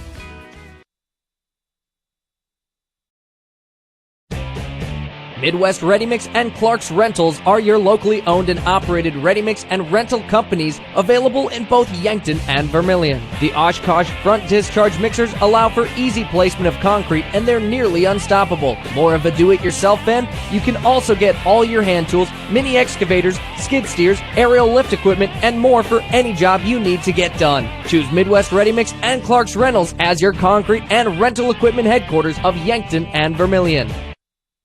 Welcome back to Vermillion Tanager Football, brought to you by First Dakota National Bank. That was our Fast Autoglass halftime show.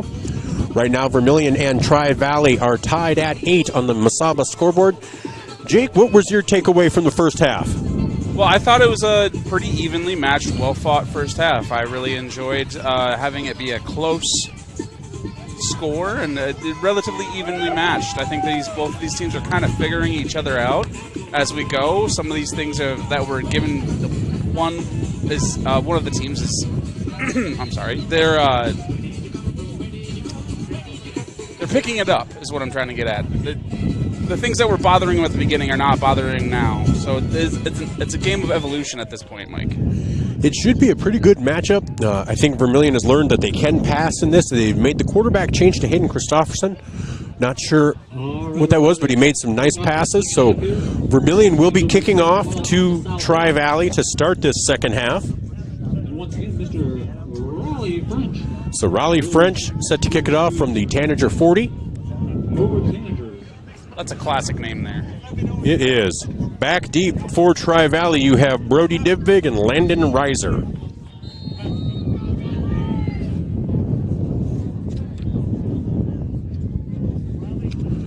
French addresses, and that's going to be boot, scoot, and boogie right down to the 30-yard line. Picked up there, and a return of about 6 yards. 14 with the return. Taken down by number 65, Cameron Donaldson. First and 10 for the Mustangs. So Tri-Valley Mustangs to take over at their own 37-yard line.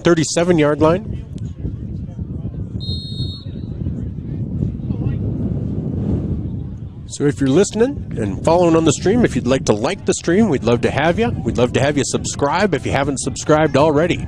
All right, Brady Jewett in the shotgun. Running back to right and left. In motion, here's a handoff over to the right-hand side. And that is sniffed out pretty well of Dibvig, a gain of about 3 yards. So nice job by Vermillion, not fooled by the misdirection. Caleb Laura with a stop. Picks up about 3 yards, brings up 2nd and 7 for the Mustangs. So the clock will continue to run. We're about 40 seconds into this third quarter already. As it's getting to be a chilly game, we'll see how much Tri-Valley tries to pass at all. But Jewett again in the shotgun with running backs to his left and right. Reiser is split out wide right. Here's a pitch to the left, and man, he is so slippery. Dibvig is able to get around the corner, and I don't know if they gave him the first down. Looks like they're going to. Yes, a gain of about 8 for Dibvig. Nope, that's not a first down. And about 6. Nope, they did just extend him. It was hard to tell over here, so I apologize. Oh, we forget. So it's going to be 3rd and 6. Tri-Valley has yet to punt, so we'll see what this brings if they're able to get a stop here. Vermillion watching for the misdirection. Only one back in the backfield this time with Jewett. Here's the snap. Pass over to the left, and that is incomplete. Reiser could not get to it. Brings up 4th down. And so that's going to be 4th and 5, 4th and 6. Long 5, short 6, and we'll see. Looks like they are going to punt. And the punter is Landon Reiser. So honestly, I'd be careful about a fake here. We've seen what he can do. Back deep is Connor Peterson for the Tanagers. So 10-13 to go in the second half, third quarter, beginning of the second half. Here's Reiser, and he will kick. Boy, he takes his time, but that gets to Peterson. Peterson collects it at the 30. He's to the 35, and now 33. Almost looks like a horse collar headhunting, but nice job by Peterson to field that. Otherwise, that line drive could have gone well into Vermillion territory. So 10 minutes and 4 seconds, Vermillion takes over on the Mesaba scoreboard. Still tied 8-8 here in the third quarter, with Vermillion's first drive of the third quarter. So Hayden Christopherson comes back out at quarterback.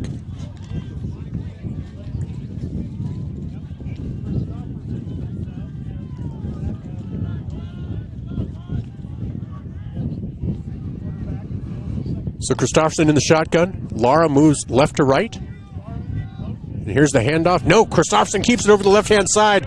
And he is going to twist and turn as he's getting tackled. And that's going to be a gain of about 5. With the carry. So about 5 yards for Christopherson there. It's going to make it 2nd and 5. So 9:43 to go. Again, Christopherson in the backfield, in the shotgun. Michael Beal behind him, in the eye. 2 receivers left, 2 receivers right. Quick pass to Peterson at the 45, and he's tackled at the 50. That's a gain of about 12. Gain of about 12 for Peterson. He threw it right where that blitz was coming from. That blitzer almost had that time perfectly, but they hitched that last the snap on the last second. Snuffed him. So 9:13 to go, and the clock is moving. Christopherson in the shotgun, 2 left, 2 right. Beal behind him. Vermillion moving the ball, and that's going to be a false start on the Tanagers. Clock will stop now with 9 minutes to go. Dead ball, false start, offense, number 79, 5-yard penalty, first down. And that call on number 79. That is Dane Richardson. And so Christopherson in the backfield in the shotgun. 2 left, 2 right. Beal behind him again. 8:51 to go. And here comes on the flag. Back to back. Wow. Back-to-back false starts. You just don't see that. So the defensive And the line is same making player. shifts and is really throwing that kid off. For sure. So 1st and 20 now from the 40-yard line with 8:47 to go. Yeah, they're just throwing Dane off. It's the same player. So 2 left, 2 right, with Beal in the shotgun behind, or in the backfield behind Christofferson. They do get the play off. Christofferson, deep pass to Peterson, just over the head of Peterson, just over his outstretched arms for an incompletion. Makes it 2nd and 20. It was just about there, about 1 foot lower, and that's in Peterson's hands for a nice completion. Pretty impressive pass in this win, though, to be as accurate as it was. Absolutely.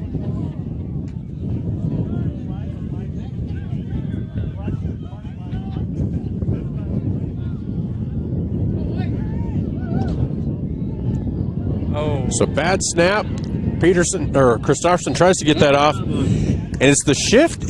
Like you said, it's the shifting by Tri-Valley that's throwing Vermillion off. That was a broken play from the start. They actually probably should have got him for a false start on that one as well. Yeah. Yeah, if you're watching on Vermillion streaming, you'll see that their shifting is causing the movement by the offensive line of Vermillion. But it's now 3rd and 20. It's 3rd and 20 with 8:26 to go, tied at 8. Christofferson back, hands off to Beal. Beal up straight ahead. Oh, and that is a 9-yard gain for Beal. The misdirection kind of thinking you're going to catch him fooling. Got 9, but that's going to make it 4th and 11. So Christofferson will be on to punt. On the Mesaba scoreboard, it's tied at 8 with now 8 minutes to go here in the 3rd quarter.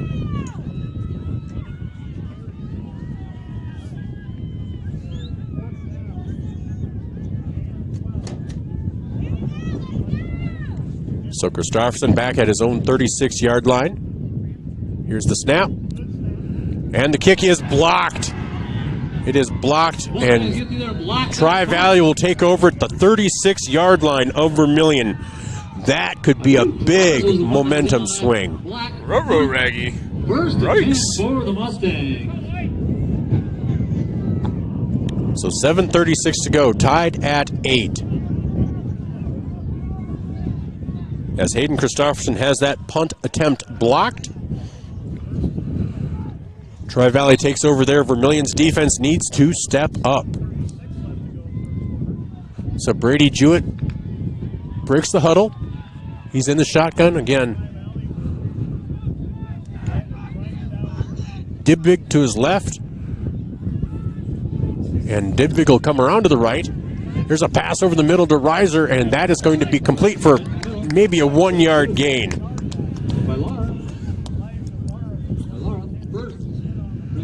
Second down and 9 to go for the Mustangs. So 2nd and 9, 7:19 to go on the Mesaba scoreboard. This is Tanager Football, brought to you by First Dakota National Bank. As Brady Jewett, Tri-Valley hasn't been able to get too much going right now. So here's Brady Jewett. Again, Frederick and Dibvig.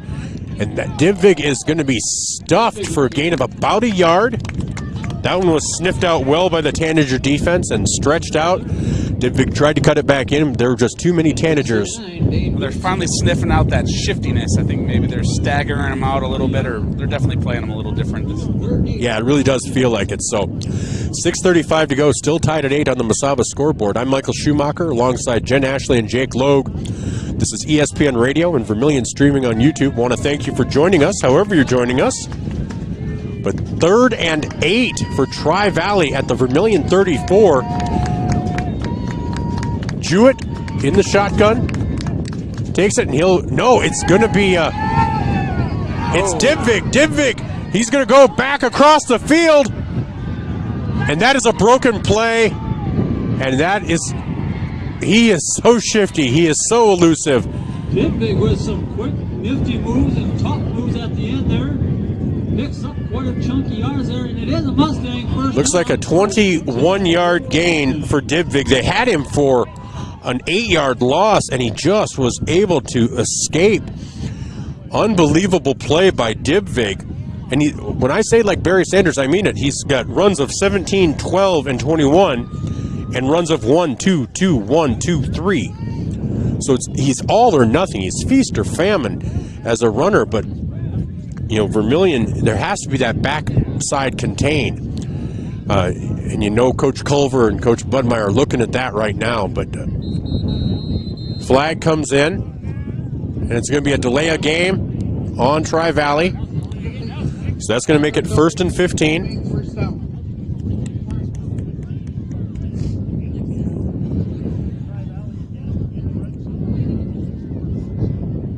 So that'll move the ball back to about the 18-yard line.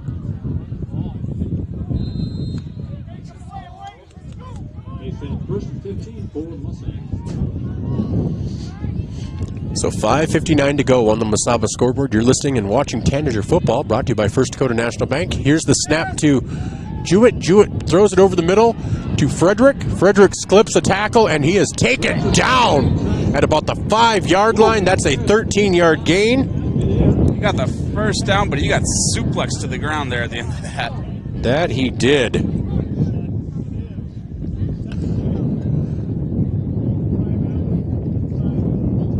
Fred, I think that might have been the one who took him down for a 2-point takedown. So it's now 2nd and 2 from the 5-yard line for Tri-Valley. 5:24 to go and counting here in the third quarter. Jewett hands off. Looks like it's to Dibvig. Dibvig around the corner, and he is in for a touchdown. That's a 5-yard touchdown run for Brody Dibvig. You can see that replay on Vermillion streaming on YouTube as he was able to get around the corner with 5:12 to go. That makes the score 14-8 on the Mesaba scoreboard. We assume they'll be going for 2.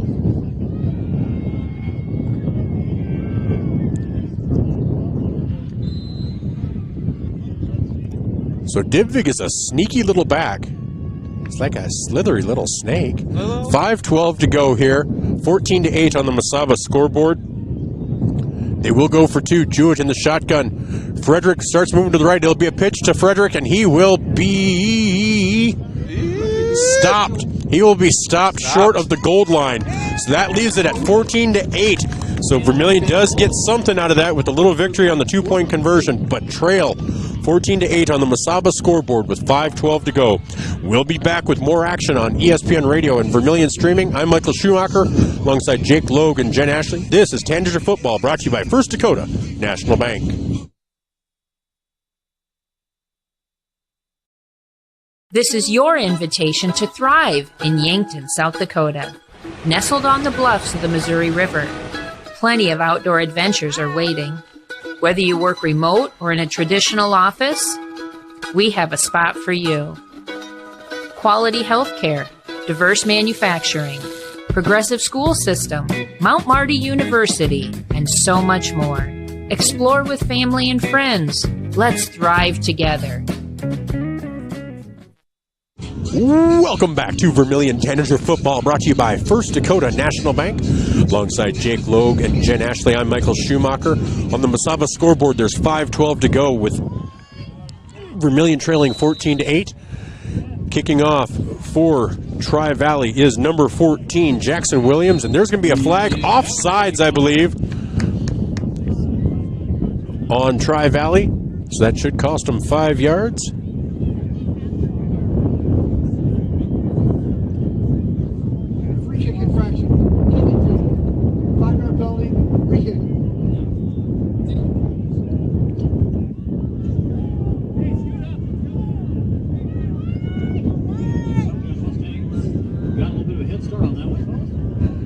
So false start on the kicking team. So 5:12 to go now. They'll kick off from the 35. That should bode well for the Tanagers. Connor Peterson and Caleb Lara back deep for the Tanagers. Or Elijah Lara, sorry. So here's the kick from Williams, and that's going to come down to Lara at the 20. He's at the 30. Trying to get around the corner. He's at the 35, 40, 45, 50, 45, 40 of Tri-Valley. And that should be a penalty. That is a penalty. You see that flag coming in. Flag coming in because they're going to say he went in with the forearm shiver and gloated. That's got to be a personal foul. That was just too much. I love football. I love a hit, but that's the stuff they're trying to take out of the game. Especially at this level, Mike. And that shot was at the head. That was a shot at the head. See if they'll call it targeting. But right now he's at about the 40-yard line, 35-yard line of Tri-Valley. If that's a 15-yard penalty, that takes you down to the 20. And I don't know necessarily if it was just the hit or the celebration afterwards, which was the gloating.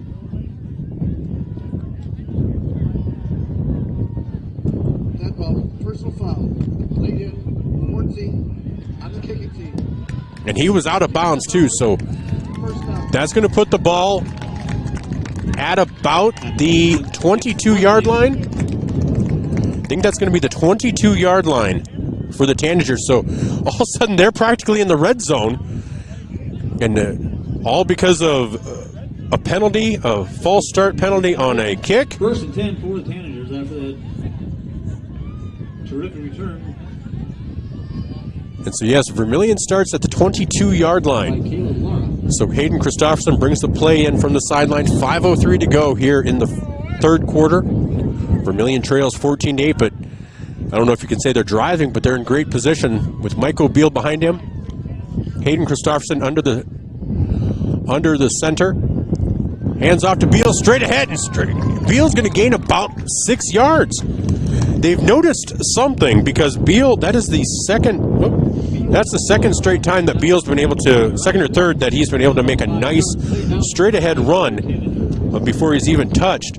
So 6-yard gain there for Beal makes it 2nd and 5 or 2nd and 4.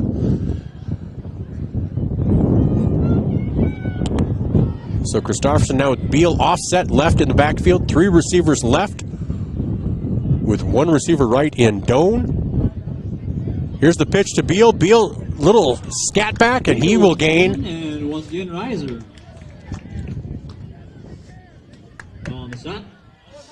Picks up a couple yards, brings up 3rd down and a long 2. So gain of about 2. So gain of about 2 or 3 for the Tanagers. 4 minutes to go here in the third quarter, but Vermillion trails 14-8. But really good field position, a couple of nice plays, chance at a 1st down for the Tanagers.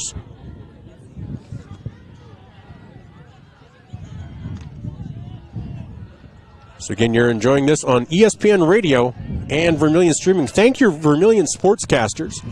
If you hear an ad, definitely give them a thank you. Here's Christopherson in the shotgun. And doesn't hand off to Beal, keeps it, cuts it back. A nice play by Hayden Christopherson, and that's a 1st down. And that's going to be a gain of about 6 for Hayden Christopherson. Gain of 7, actually. Coleman on that stop. Nice. And that is going to be 1st and goal. 1st and goal for the Tanagers. On that nice 7-yard gain by Christopherson. 3:19 to go, 14-8. On the Mesaba scoreboard, this is Tanager Football, brought to you by First Dakota National Bank. But nice play by Christopherson, just a different element in there right now. Christopherson in the shotgun, claps his hands. Oh, bad snap, but he does recover. And he escapes, makes a couple of cuts, and he does a great job. Bobbles the snap, taken down. And he actually ended up gaining about a yard. Brings up the 2nd goal. Out of all of that, he ended up gaining a yard. Going to be 2nd and goal now. From about the 8-yard line.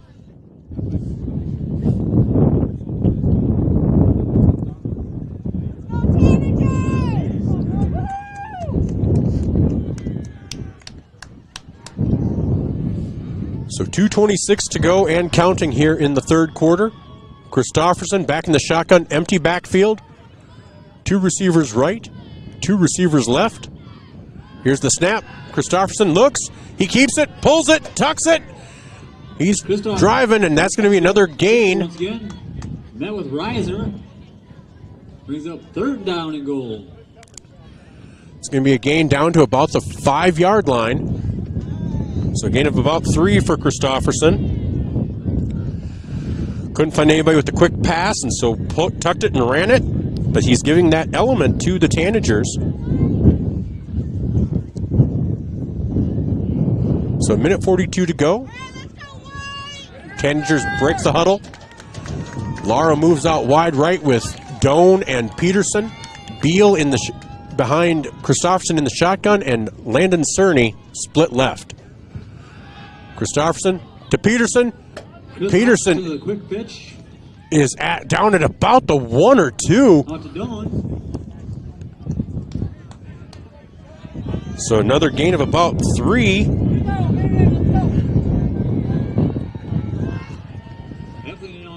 It looks like they're going to try the field goal. Big play with a minute left to go in the 3rd quarter. It's going to be 4th and goal from about the 2 or 3. Decision to maybe kick the field goal, it looks like. I'm not quite sure. They're huddling up. No. Duke Job in the backfield. Christofferson under center. Landon Cerny split left. Lara inside left. Handoff to Job straight ahead, and he is in for the touchdown! Touchdown, Tanagers! That makes it 14-14. You can see that Pied Piper replay on Vermillion streaming on YouTube. Touchdown run, Duke Job. I'd say they made the right call there, Mike. Does feel like it. So Raleigh French comes on to make the to kick the extra point. See if he can give the Tanagers the lead. Raleigh French, homecoming king, senior, lineman, linebacker, just a great all-around kid. And so again, if you're watching on Vermillion streaming, please vote for your player of the game. A number of nominees for Vermillion. Here's the snap. Bad. And that is up. And that is good. That is good. Vermillion takes the lead for the first time today, 15-14, with 39 seconds to go here in the 3rd quarter. We'll be back for the kickoff after this. This is Tanager Football, brought to you by First Dakota National Bank. Alongside Jen and Jake, I'm Michael Schumacher. We'll be right back.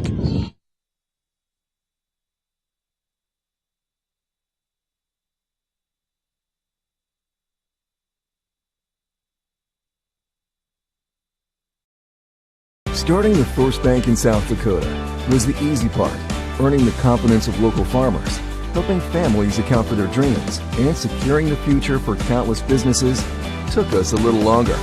We owe it to the hard workers, big dreamers, and forward thinkers out there. Thank you for making South Dakota a great place to call home.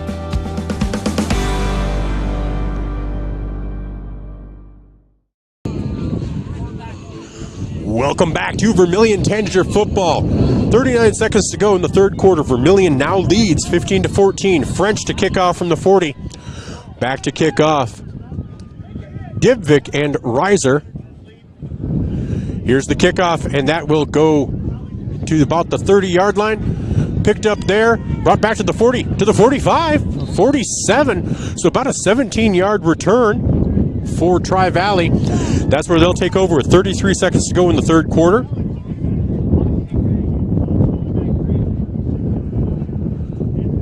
So Vermillion now leads 15-14 on the Masaba scoreboard.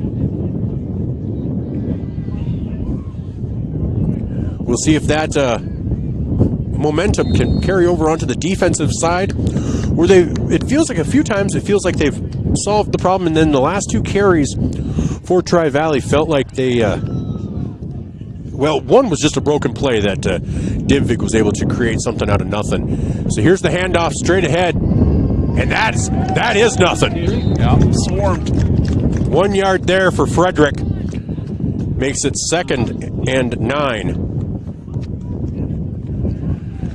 With 19 seconds to go here in the 3rd quarter, Dane Richardson, Raleigh French on the tackle there. We might have an injured Tanager on the field. It looks like Bryce Voss down. So 8 seconds to go. So I tell you what, we'll take a quick 30-second timeout while they attend to Bryce. Could be a cramp, could be just about anything, but this timeout brought to you by Murph's Appliance. We'll be right back on Vermillion Streaming and ESPN Radio. If you want somebody to come into your home and fix everything right the first time, look professional, act professional, treat you with respect, you got to call Kaylin's. When they come in, I feel that they want to be there. I feel that they want to help me. You know, they put on the little booties over their shoes. They had canvas from the garage door all the way down to walk on. They left the furnace room in the basement probably cleaner than it was when they came in. They just do customer service very well. I would recommend Kaylin's to anyone.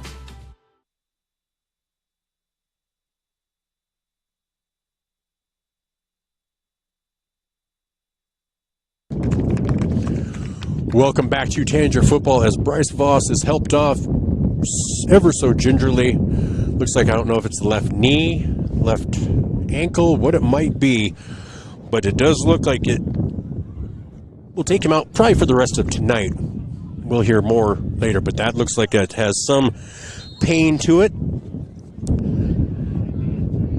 So they'll wind the clock, and that will actually be the end of the quarter.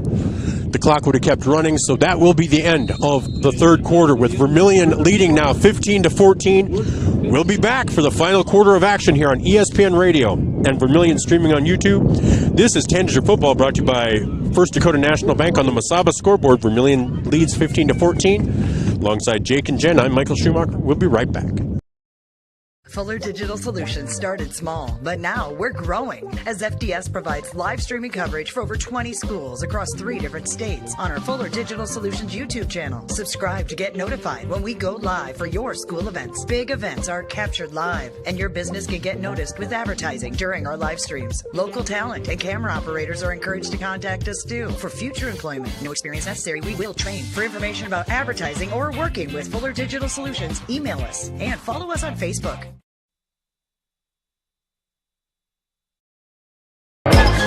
Clay County Abstract and Title Company has a complex job that boils down to something very simple: helping you purchase your dream with confidence. When investing in a new home, a new site for your business, or piece of property, you want peace of mind that the property is truly yours. Clay County Abstract and Title Company has been doing just that since 1946. Clay County Abstract and Title Company, proud supporters of Vermillion activities and proud to be a part of your dreams come true. Welcome back to Vermillion Tanager Football as we start the fourth quarter. Brady Jewett in the shotgun. Hands off straight ahead to Reiser. No, Frederick, and he is knocked silly almost.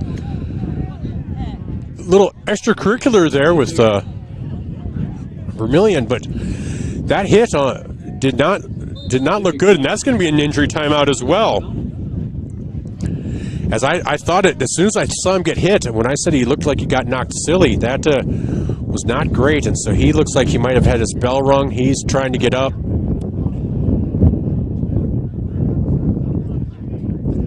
And that was Dibvig, Brody Dibvig. And so, man, I don't know if he's hurt or if he's wobbly, but he's kind of trotting off, but with assistance, so we'll just keep it here. But first play makes it 3rd and 4, gain of about 2.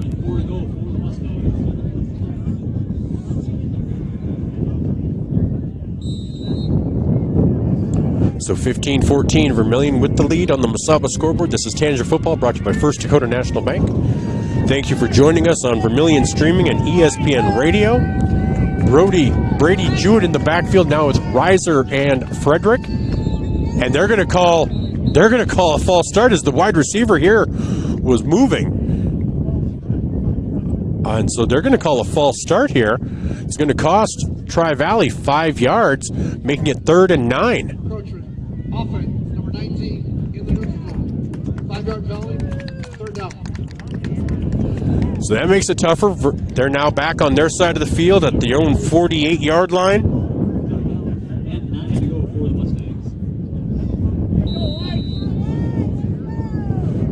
So 11:25 to go. Vermillion would love to get a stop here.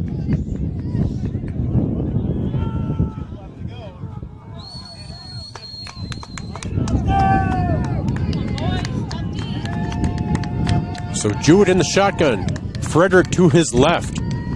Hand off to Frederick. He'll bring it back to the left. Straight ahead, and that is going to be stopped by the Tanagers after a gain of about 6 or 7. So that's going to leave them 3-4 yards short. So they're at the 46-yard line of Vermillion. That's going to be 4th and about 3 or 4. A long 3, long 3, short 4.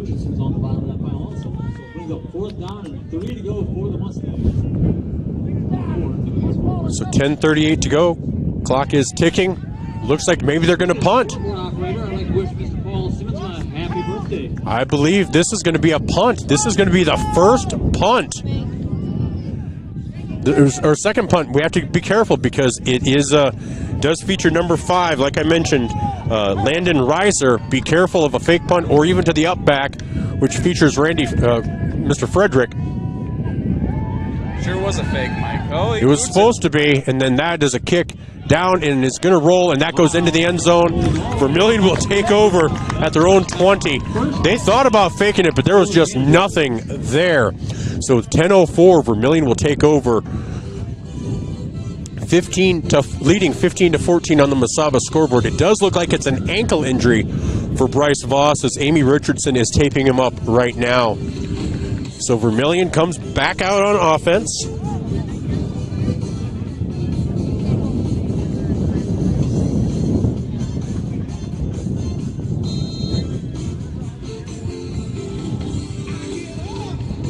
Hayden Christopherson jogs on out.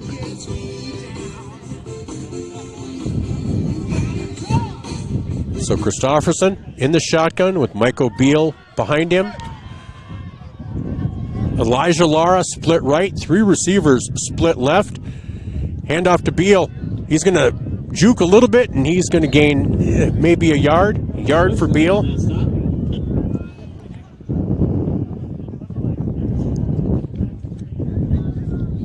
Beal on that carry.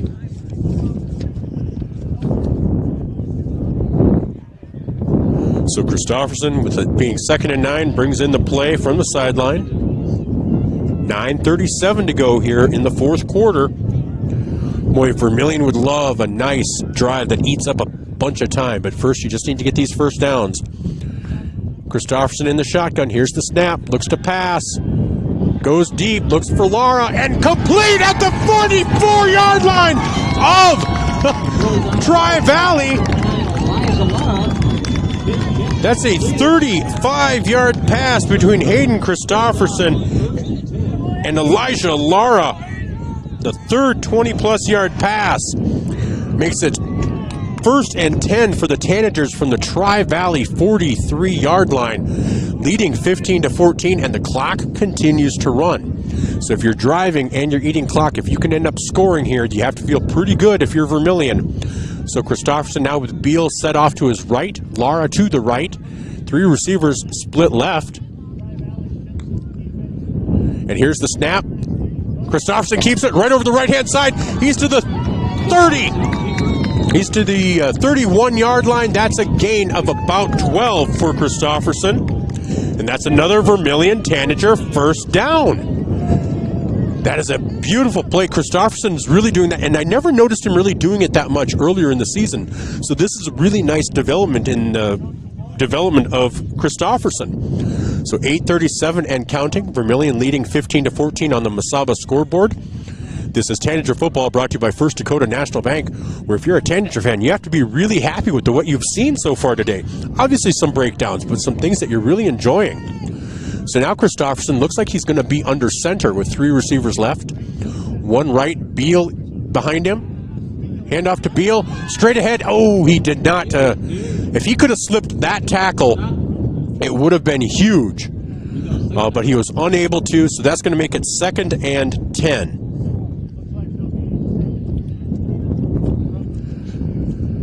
Does feel like that's out of that playing under center, does feel like they hand off to Beal a lot, though. And I wonder if Tri-Valley is noticing that. I think they got that pegged. They stopped him in the backfield there. They're doing a lot better with their air raid and the QB kind of scramble stuff. So far, the designed runs haven't gone so well. 7:38 to go. Christopherson in the shotgun. Peterson moves right to left. 3 receivers on the left. Christopherson, boy, he just could not decide where to go, and he will lose a yard. And he didn't have anybody open on that play. So with 7:20 and counting, Beal comes off, Duke Job comes in. Christopherson gets the play from Coach O'Boyle. We'll talk to Coach O'Boyle after the game as part of our First Dakota National Bank post-game show. Again, want to thank you for joining us on Vermillion Streaming. Make sure you're subscribing and liking the posts or liking the streams. 7 minutes to go and counting. Christopherson in the shotgun, Duke Job behind him. Two receivers right in Thomas and Peterson. Quick toss to Thomas. Nice move by Thomas, and he is going to get down to about the 28-yard line. Not a first down. It's going to be about 5 yards short. It's going to be about 5 yards short. So I don't think French has the leg to hit it from here, especially with this wind. But it makes it 4th and 6, 4th and 4, 4th and 5. I mean, a lot closer. And so it's going to be 6:20 and counting. Man, if Vermillion could get a first down here, 3 receivers left in Peterson, Lara, and Cerny. Duke Job in the backfield. Here's the snap. Quick pass. Oh, Cerny was unable to take that in. He was sliding down and unable to contain it. And that will turn the ball over on downs with 6:01 to go in the game. Vermillion leads 15-14. Tri-Valley takes over at their own 27-yard line. So quite a bit of distance to go. So if Vermillion's able to make them work for it, they might even just run out of time. So Vermillion's defense needs to step up, like they have been. I'm saying that in a way that they have been stepping up. They've only given up 2 touchdowns. So Jewett in the shotgun, backs to either side. Handoff straight ahead to Dibvig. Dibvig breaks a couple of tackles, and he'll gain about 7 yards. Make it 2nd and 3. So 5:46 to go.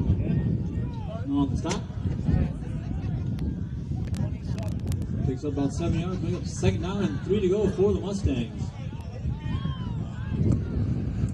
So 5:33 on the Masaba scoreboard. Tanager football brought to you by First Dakota National Bank. So Jewett in the shotgun now with Frederick to his left. 3 receivers right and 1 receiver left.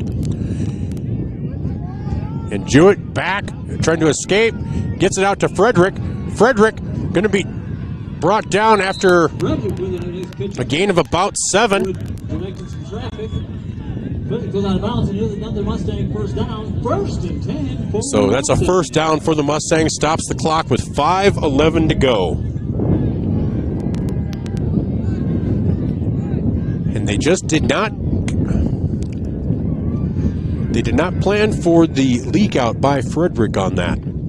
So 5:11 to go, 15-14 lead for the Tanagers here in the 4th quarter. This will be a wildcat with Dibvik with 3 receivers right, 1 left, and Frederick to his left. And Dibvik keeps it, goes over the left-hand side, breaks a couple of tackles, gains about 6. Raleigh French with the tackle. Clock will run under 5 minutes to go now in the game. I believe both teams still have their timeouts.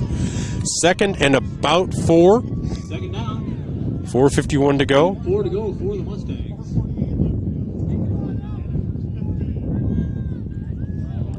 So Vermillion's defense needing a stop here. 2nd and 4. A tackle for a loss would be sweet here. Jewett in the shotgun. Frederick to his left. Dibvik to his right. Here's a handoff to Frederick over the right-hand side. Frederick with the carry. Fairly sniffed out by Vermillion. Just a nice job of blocking and running. A gain of 6 for Frederick. So that's another first down. Now by number 67, Corbin Heckens, but not before. So Corbin Heckens with the tackle. Tri-Valley now in Vermillion territory on the 46-yard line of the Tanagers. With 4:14 to go, clock is running.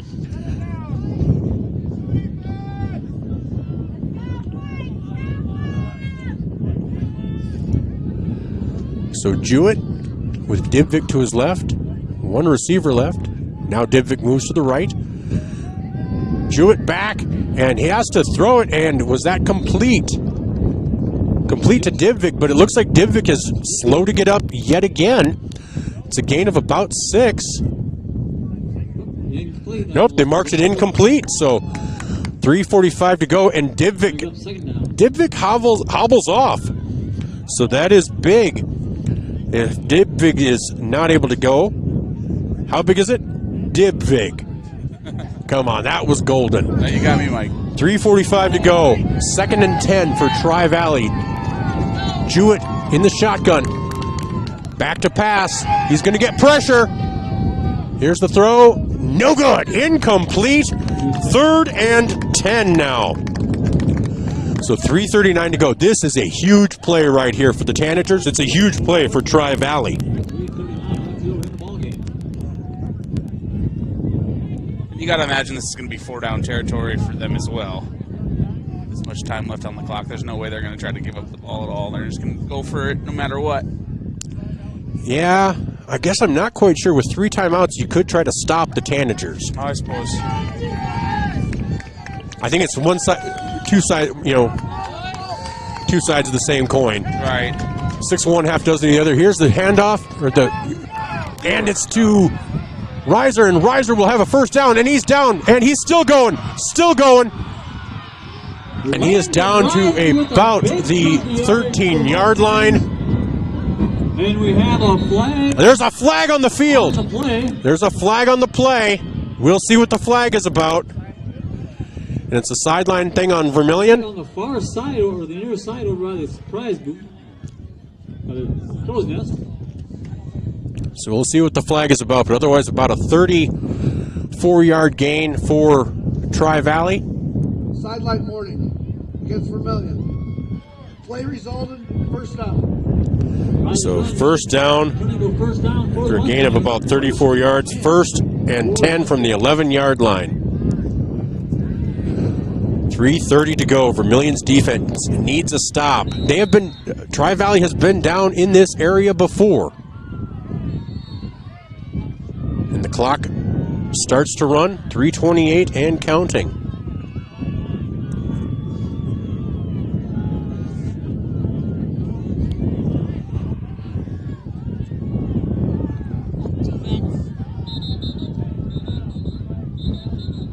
That's going to be a timeout taken by Tri-Valley. They didn't like what they saw on defense, so we'll take a timeout as well. Brought to you by Murph's Appliance on Main Street in Vermillion. For all of your appliance needs, reach out to Murph. This is Tanger Football, brought to you by First Dakota National Bank. Candice Couture is your complete women's lingerie shop. Bras, underwear, PJs, loungewear, swimwear, sports bras, activewear, and much, much more. Small to 3 extra large and over 200 different sizes of bras. AA to O cup bands 28 to 56 in store. Candice Couture, 17 West Main Street.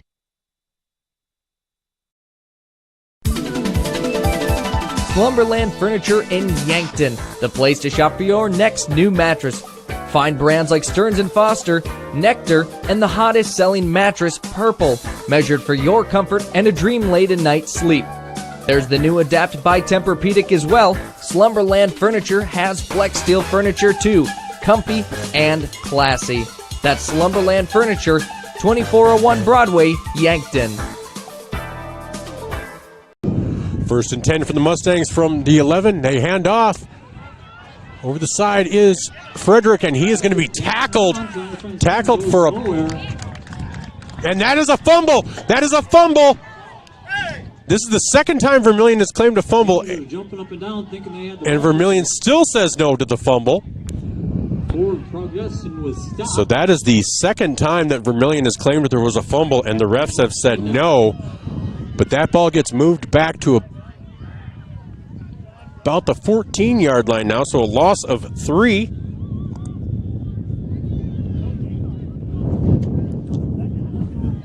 Brings up 2nd and 10.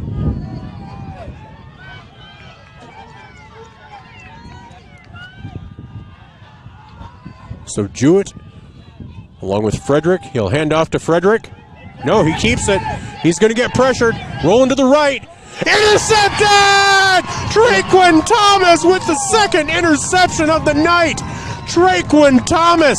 That might be your player of the game right there. My vote right now is for Traquin Thomas, and you can see that replay brought to you by Pied Piper, celebrating 1 year of business in Vermillion on Vermillion streaming on YouTube. I got to tell you, I'm thinking Traquin Thomas. I'm going to see if I can interview him this week for a Tanager Talk. I've got the Laras coming in as well. I've got Bryce Voss. And so Vermillion will take over at the 5-yard line. Now remember, Tri-Valley took a timeout, so they only have 2 left. And so that means Vermillion can eat a lot of this clock. Hayden Christofferson in the shotgun. Beal comes to his left. 3 receivers left, 1 right. Here's the handoff to Beal, straight ahead.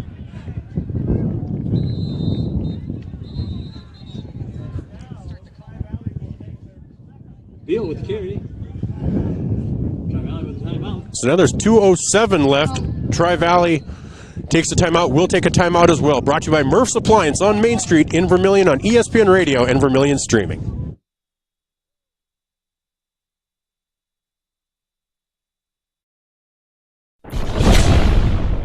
Todd's Electric, your full-service electrical contracting company. Todd's Electric services residential, commercial, agricultural, and industrial customers. From the simplest service call to the most complex design-build project, Todd's Electric has the expertise to do it right.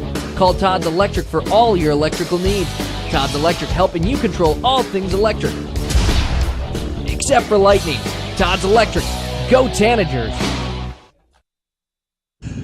We got the eye of the tiger here on the Tanager sideline. 15-14, Tanagers lead on the Masaba scoreboard coming out of that Murph's Appliance timeout. 2:07 to go. Tri-Valley down to 1 timeout now. 2nd and 10. Hayden Christofferson leads Vermillion onto the field. Christofferson in the shotgun. Beal to his right. Peterson and Cerny to the right. 2 receivers to the left. Traquin Thomas with 2 interceptions tonight. Ooh, low snap. Christofferson keeps it. And he makes a move. And he's to the 15. He's to the 20. He's to the 25. And he slid. That needs to be a flag. That needs to be a flag. That needs to be a flag. The quarterback slid. He dove at him. They did not call it. But it is a first down for Vermillion with 1:59 to go at the 25-yard line. But I got to tell you, yeah, I got video evidence on that, Mike. That should have been a flag. I mean, he slid. That was the whole thing. He slid. So a 20-yard gain. So Christofferson down under center. He'll hand off. Beal moves straight. And that's going to be a nice 4-yard gain for Beal. No, Job. Nope, that was Beal, sorry. So that's Tri-Valley's final timeout. We'll take a timeout as well. Murph's Appliance, 1:36 to go on the Masaba scoreboard. Vermillion leads 15-14 with the ball. Tri-Valley, no timeouts. We'll be right back. Wanting a specialist without leaving town? We've got you covered. Our clinic offers specialists for the health and wellness of your family. From pediatricians to OBGYNs, plus primary care. You can find it all at Vermillion Medical Clinic. So much care, so close to home.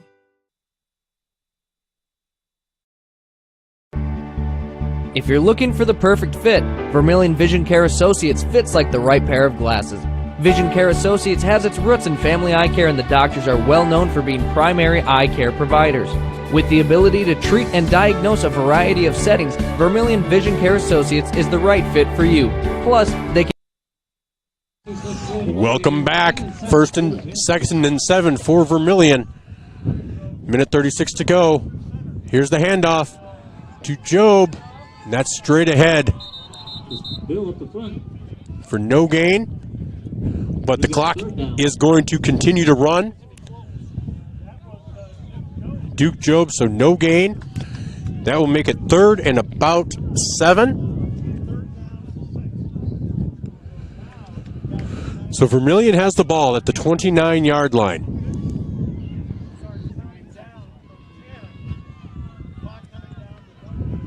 So we're at a minute 2, 15-14. Vermillion leads. Vermillion with a nice chance at a victory, help set themselves up at a run at the postseason.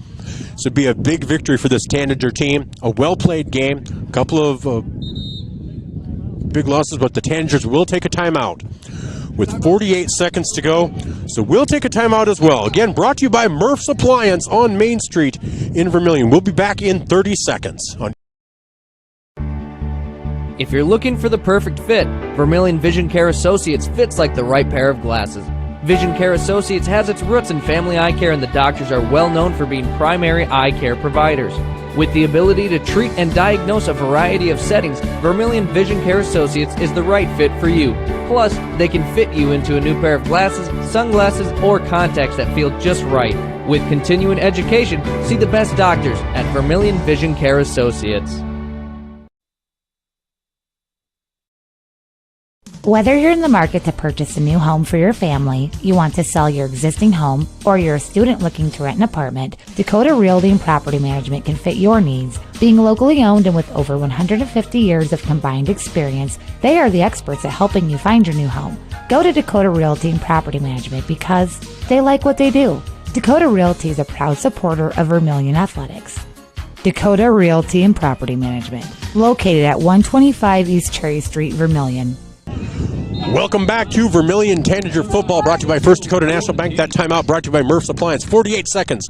Vermillion leads 15-14. Christofferson under center. Goes back. Looks to pass. Throws to Laura. Ball falls incomplete.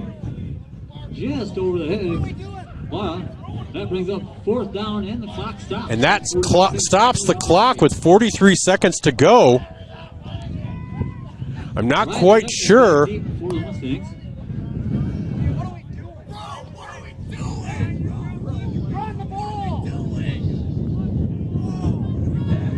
Probably should have. So another timeout by Vermillion. It might have been some pass interference, but that was an incomplete pass. You got to just wonder. Probably should have. Thought might be to run it and see how far you can get the clock down, but that probably would have ended it if they'd been able to get the first down. So what you have is 43 seconds remaining on the Masaba scoreboard, 15-14 in favor of Vermillion. We'll keep it here. So Vermillion now has it 4th and 6 from their own 29-yard line, meaning they will need to punt to this Tri-Valley team and give them about 43 seconds. So we'll see. Vermillion's back on the field. Christofferson back to punt.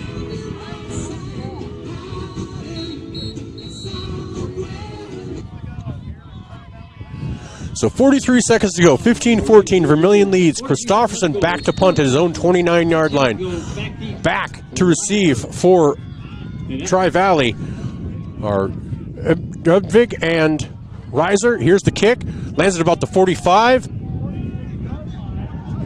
And that's where it's going to drop with 34 seconds to go. So 34 seconds to go, and Tri-Valley will take over. 34 seconds left to go on the clock. 1st and 10 at the 46 for the Mustangs. So 34 seconds. No timeouts for Tri-Valley. They haven't been able to get a ton passing, and that's kind of what you're going to need here. Don't know that you can do the screen passes. 34 seconds. Brady Jewett brings him to the line. He's in the shotgun. Frederick to his left. 3 receivers. Split right. You hear the chant of defense from the crowd. Quick pass to the right. To Reiser. Reiser out there. And he is going to be tackled out of bounds. 27 seconds to go after a gain of about 14 yards. At the 40-yard line now of Vermillion. Right at the 40. So 40 yards to go. 27 seconds for Tri-Valley.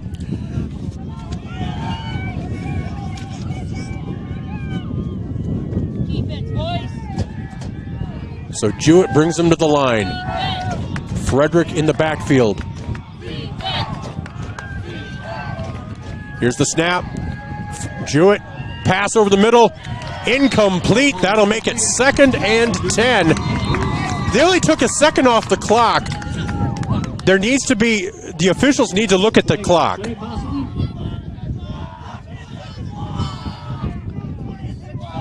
The officials need to take a look at the clock. Only 1 second dropped off of the clock, and they are going to meet as they are realizing the clock operator did not start the clock. It was 27 seconds when we went in. Clock operator, please set the gate clock at 20 seconds. 20 seconds. So that'll be a 6-second runoff as Tri-Valley will bring it up to the line. Jewett with Frederick now to his right and 3 receivers to the left. Here's the snap to Jewett. He looks to pass. Throws deep to the right. Traquin Thomas with his 3rd interception! That is your player of the game. Traquin Thomas, the man of the hour, the man with the power to get you 3 interceptions and to seal this victory. So Vermillion takes over with 13 seconds to go. A kneel down ends it. There are no timeouts left for Tri-Valley. So Vermillion will win, barring something unforeseen. So Vermillion comes away with a victory. They will move up in the seed points, at least to 9th, if not to 8th, which puts them in the playoffs. But they control their own destiny. If they win out, they will be in the postseason. And here's the snap to Christopherson under center. He takes a knee, and that will do it. Your Vermillion Tanagers are 3-4 on the year. Tri-Valley falls to 3-4 on the year. And we'll be back with our First Dakota National Bank postgame show and our interview with Tom O'Boyle after these messages on Vermillion streaming and ESPN Radio. This is Tanager Football, brought to you by First Dakota National Bank.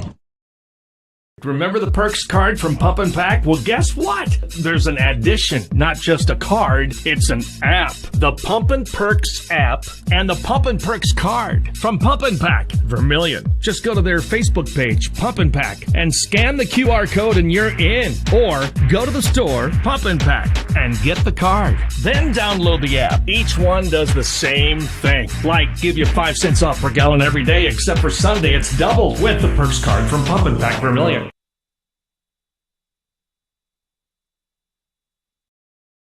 At Knutson Family Dentistry in Vermillion, they strive to provide the highest quality patient-centered dental care in a friendly, relaxing atmosphere. Knutson Family Dentistry works hard to provide the best cosmetic, general, and emergency dental treatment in the area. With over 50 years of combined dental experience, the latest dental technology, and a professional and compassionate staff, they're your top choice for dental care. Call for an appointment at 605-857-8008. Knutson Family Dentistry of Vermillion.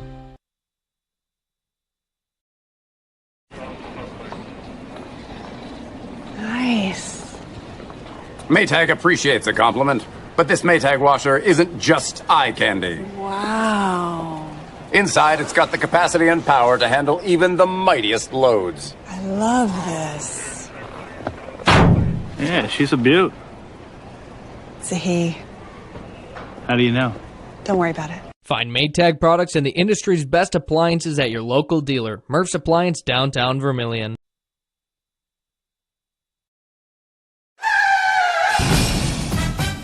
In a situation like this, the first thing you do, of course, is make sure everybody's okay. And then you're thinking, you better call your insurance person. No, just call Justin. At Vermillion Auto Works, you see Justin handles all the insurance claims and gives free quotes. Not everybody does the free quote thing anymore, you know. So call Justin at Vermillion Auto Works. He'll take care of the situation. Carrying WeatherTech, Rough Country, and Tuxedo. Vermillion Auto Works. Being safe means you're sort of protecting yourself. My mom and dad told me how to be safe. It's like super duper important. Hold a grown-up's hands. Put a helmet on because you might hurt your head super duper bad. Protect their future by protecting yours with your local State Farm agent, Dick Sunday.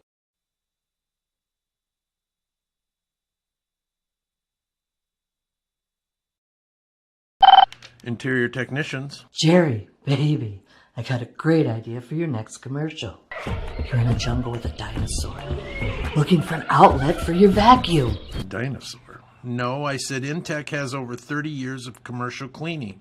You know, like office buildings, ensuring happy visitors and a healthy workforce. Commercial buildings? I think I can work with that, Jerry. I'm gonna make you a star. Oh my goodness. When you need it clean, call the Intech team. Welcome back to Tanager Football, brought to you by First Dakota National Bank on ESPN Radio and Vermillion streaming on YouTube. I'm Michael Schumacher alongside Jen and Jake, where the Tanagers walk away with a 15-14 victory over Tri-Valley in a well-fought game between two Class A teams fighting for potential playoff positioning. The Tanagers have just improved their playoffs potential with this victory over the Mustangs. It was not easy. Tri-Valley got out to the lead. Vermillion tied it. And then the Mustangs got out to a 14-8 lead in the third quarter, but missing the two-point conversion, unable to get to the two-point conversion. So they then Vermillion came down and hit the extra point, brought to you by Raleigh French. And then what was I going to say? Oh, they hit the extra point by Raleigh French, making it 15-14. So we had that and back and forth, and eventually Tri-Valley had to use their timeouts. And so that ended the game. A beautiful win for Vermillion, now 3-4, getting much better playoff positioning. So I tell you what, while we're here, let's take a look at the games from around the state. And let's look in 11A. Let's see what else is going on in this class. We are looking at West Central with 4 minutes to go in the fourth, leading Dakota Valley 21-16. Del Rapids taking it to Canton 55-22. Sioux Falls Christian beating Bridgewater Emery Ethan 49-8. Winner beating Lakota Tech by forfeit 1-0. Lennox leads Madison 28-21 after 3. Custer over Bellefouche 32-12 with 11 minutes to go. And Rapid City Christian defeats Lead Deadwood 42-0 as a final. And Aberdeen Roncalli defeats Millbank 18-7. And 11 AA. 9 minutes to go in the fourth on 5-star streaming and classic hits. Yankton leads Brookings 21-7. Watertown beats T-Area 25-0. Huron leads Aberdeen Central 10-0 after 3. Spearfish beats Douglas 58-0. Pierre leads Sturgis 17-14, but Sturgis has the ball. We'll see if the Evil Empire continues to be defeated game after game after game. That one's for you, Kate. All right, and number 2, Brandon Valley over Mitchell 47-0. In 11 AAA action, Sioux Falls Lincoln beat Rapid City Central 46-7. Harrisburg defeats Sioux Falls Jefferson 21-14. Sioux Falls Roosevelt over Rapid City Stevens 35-7. And again, Brandon Valley over Mitchell 47-0. And Sioux Falls Washington leads O'Gorman 27-21 with 4 minutes to go in the third.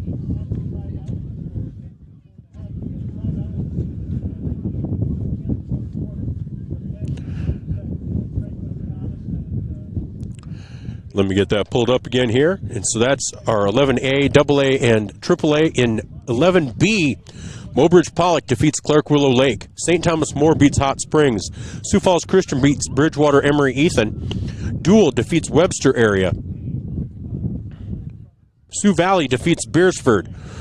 Woonsocket Wessington Springs Sanborn Central defeats Chamberlain 32-0. McCook Central Montrose over Baltic 46-14. Elk Point Jefferson over Flandreau 21-7. Mount Vernon Plankton over Miller Highmore Herald 49-6. Groton Area over Sisseton 47-0. Rapid City Christian over Lead Deadwood 42-0. And Aberdeen Roncalli again defeats Millbank 18-7. In 9-man football, it's Freeman Marion Freeman Academy, and yes, I did accidentally call you Kate instead of Katie. It was weird as soon as I said it. Freeman Marion, Freeman Academy over Irene Wakanda, 52-0. Britton Heckler over Wilmot, 71-14. Elton Lake Benton over Dubrook area, 67-14. Kimball White Lake over Gregory, 34-14 with 1 minute to go. Avon finally poured it on over Scotland Meadow. It was 24-20 at the half. It's now 52-20 with 2 minutes to go in the third. Trip Delmont Armor ACDC defeats Cologne 52-0. And I will be in Andes Central tomorrow for Gayville Vollen Andes Central Volleyball. The most famous alum from Andes Central, we all know, is Linda Harvey, who became Linda Harvey Schumacher, who begat me. So that is, I'm manifesting that she is the most famous Andes Central alum. And I will be there tomorrow. Hill City, 50-16 over Kadoka area. And we now have Coach O'Boyle coming in, and we'll give him a headset here. And I hate to take the luster off your day right now. It's 2-0 though. 2-0 in the top of the eighth, so we've got a chance. All right, yep. We've got a chance. All righty. But let's talk about something a little happier. Wow. What a great team win. I mean, there are so many heroes, certainly in the second half, with just guys making plays, and guys putting themselves where they're supposed to be. Traquan Thomas, time and time again, they're trying to throw the football over a kid's head that, he wins 50-50 balls, and he bailed us out a couple times. I put us in tough shape there, running the defense back out. They're out of timeouts, and I thought we'd take a shot on third down and catch them sleeping, but the corner changed his coverage from the first and second snap, so turned out great. But, boy, just a big night all in all. Hayden Christopherson really threw the ball well, ran the ball extremely well. Our O-line had some nice lanes in there, the quarterback traps. His hold on a bad snap on the game-winning touchdown and game-winning extra point was unreal. I was going to mention that. For Raleigh to stay with the kick and drill that. So, Michael, just absolutely fantastic. It's one of those games that, it went back and forth, and they had some big chunk plays, Yes, they did. Yeah, and missed tackles led to a lot of that. Missed tackles, and they're both, all of their running backs were kind of whirling dervishes the way they would spin. And so, just a great, but like you said, a team win. And Traquan Thomas showing on defense. Elijah Lara on offense with a couple of nice plays, and Connor Peterson with a couple of nice, steady catches. Absolutely. Just, the list of heroes goes on, and it's just so much fun. These guys work so hard and do a nice job. They brought energy tonight.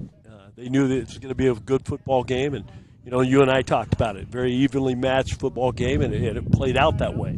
The stop on their 2-point conversion, that's huge. It is.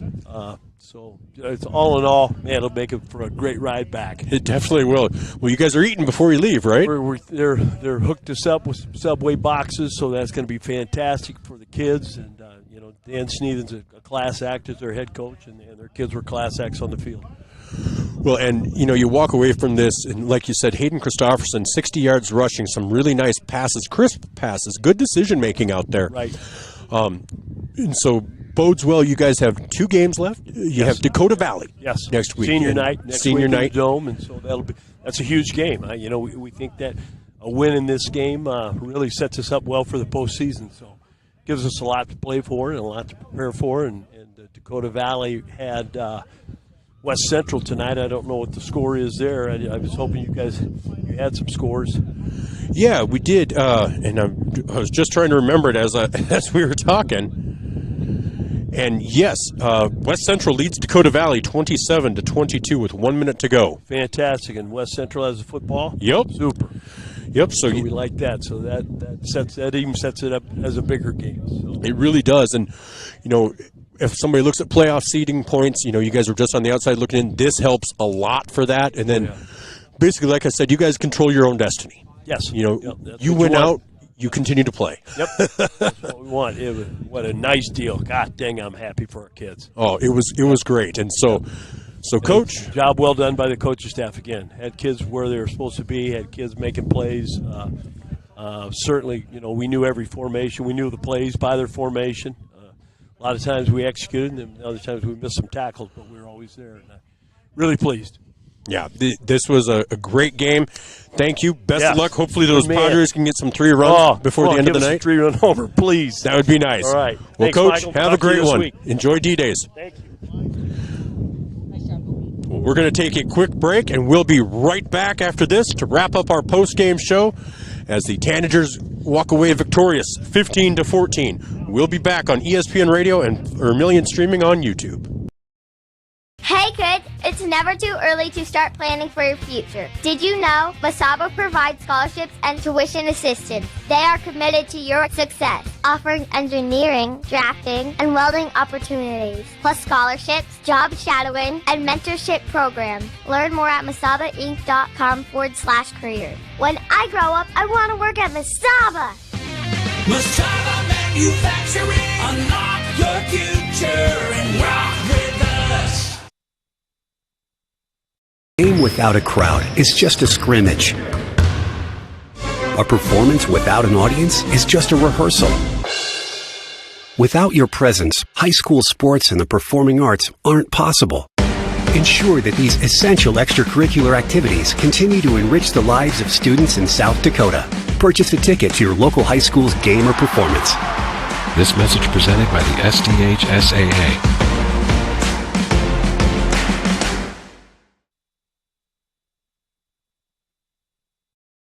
At Voyage Federal Credit Union, we believe in giving back to the community that supports us. That's why our employees make it a priority to volunteer their time and talents to make a difference. Whether it's improving local causes, fighting hunger, or supporting our local zoo, our team is dedicated to making a positive impact in the lives of those around us. We're more than just a financial institution. We're a part of the community, working together to make it a better place for everyone. Your community, your credit union. Voyage Federal Credit Union. Jordan Kirkman here from Downtown Vermillion's American Family Insurance Office. We love being part of the community and want to help with your insurance needs. So stop in today and see me, Jordan Kirkman, sales specialist with Buchelman & Associates, located at 112 West Main Street, or call 605-624-2025. And if you're in Yankton, be sure to stop by our new office there as well. Go Tanagers and go Yotes! American Family Mutual Insurance Company, SI, and its operating company, 6000 American Parkway, Madison, Wisconsin. Welcome back to our First Dakota post-game show. I'm Michael Schumacher alongside Jake Logue and Jen Ashley. Well, one final look around the state as Yankton, as Vermillion defeats Tri-Valley 15-14. So 11 to AAA. Sioux Falls Lincoln defeated Rapid City Central. Harrisburg over Sioux Falls Jefferson. Sioux Falls Roosevelt over Rapid City Stevens, and Brandon Valley over Mitchell. O'Gorman leads Sioux Falls Washington 28-27. And that says there's 11 minutes left in that one. We're just going to take a quick look. And yes, that is 28-27. O'Gorman leads with 11 minutes left to go in the fourth quarter there. In 11 AA, the team I voted first, Yankton, but they finished third in the poll, defeated number 1 Brookings 24-7. Watertown shuts out T Area 25-0. Huron leads Aberdeen Central 10-0, and Spearfish defeats Douglas 58-0. Pierre leads Sturgis 17-14 with 1 minute to go. So Katie, you might be getting a win today. Brandon Valley over Mitchell 47-0. In 11A, like we said, West Central 27. That's who Vermillion plays in just under 2 weeks. And Dakota Valley, who they do play in 1 week. West Central leads Dakota Valley 27-24 with 1 minute to go. Del Rapids lays it to Canton 62-22. Sioux Falls Christian 49. Bridgewater Emory Ethan 8. Winner over Lakota Tech 1-0. And Lennox over Madison. It says 120-28. I don't think that's right. And Custer leads Bellafouche, and Rapid City Christian defeats Lead Deadwood. In 9-man football, Freeman Marion, Freeman Academy 52, Irene Makanda 0. Elkton Lake Benton 67, Newbrook Area 14, Kimball White Lake 34, Gregory 14. Avon 52-20 over Scotland Menno. Trip Delmont Armor, ACDC 52, Cologne 0. Hill City 50, Kadoka Area 16. Viborg Hurley 27-14 over Hanson. DeSmet 46-20 over Great Plains Lutheran. Parkston 30-14 over Wolsey Wessington. Howard over Garrettson 54-8. Bonholm over Platte Geddes 36-18. New Underwood over Jones County 44-30. And Wall leads Bennett County 55-0. In 9A, Canastota defeats Chester area 16-13. Centerville defeats Gayville Vollen 38-22. Again, Elkton Lake Benton 67, Dubrick area 14. Dupree 38. The Fightin' Penfields of Lemon McIntosh 6. And let's see here. Parkston over Woolsey Wessington 30-22. Howard over Garrettson 54-8. Harding County Bison over Faith 41-0. Phillip over Lyman 51-20. Warner over North Central 55-12. Alcester Hudson in a surprise over number 2 and previously unbeaten Del Rapid St. Mary's 28-22. And then in 9B, Corsica Stickney over Burke 58-7. Britton Heckler over Wilmot 71-14. Hill City over Kadoka area 50-16. And Oldham Ramona Rutland 32. Iroquois Lake Preston 0. Sully Buttes leads Harriet Selby area 50-0. And Faulkton area 48-14. So, we'll be back next week. Tomorrow is Breakfast with the Coaches, starting at 8 o'clock with the Yankton coaches, at 9 o'clock-ish with Vermillion coaches, followed by FCS Nation Radio. FCS Nation Radio is a program that we've been provided for years, but we've never aired, and not sure why. But now that I'm sports director, we are airing it. We want to give you more original programming. So FCS Nation Radio with Kevin Marshall and Stone Labanowitz. Stone Labanowitz played quarterback for Southern Illinois, and had him on my program earlier this week. And then we will have USD football beginning with my pregame show at noon, the John Thayer pregame show at 1, and kickoff at 2 on Classic Hits. So join us tomorrow for all of that on our family of stations, and then we will be back next week for the game in Vermillion for senior night versus Dakota Valley, and then we'll be at West Central on the Thursday that follows on the 24th. All right, well, we will have some updated standings in the seed points in 11A and 11AA, AAA, all of that tomorrow also on the Breakfast with the Coaches. For Jen Ashley, I'm Michael Schumacher. Jake, any final words? I thought they looked pretty good. I thought they looked great. And you know what? This is the best game I've seen all year. All the way all across the board. It was fun down to the last second. And guess what? Fall is officially here because I cannot feel my feet. I know. That's the fun part. That's what football and feeling feet. You don't need them. All the F's. Yep. All the F's. All right. Well, we hope you enjoyed this, and we will begin more coverage next week. And once it starts to hit that, we're going to be putting Jake to work, Rich Wright to work. We're going to be putting me, Zach, Gage Ravelette to work. We're going to be all over the place, and it's going to be fun. So it's going to be a good time. We'll keep tabs on ESPN Radio at the mic every Monday through Friday, 7 to 9 a.m. I keep hearing good things about it, and so hopefully you guys tune in. We enjoy putting it on, and we hope you enjoy it as well. So we'll be back again with Jake Logan, Jen Ashley. I'm Michael Schumacher. You guys have a great night.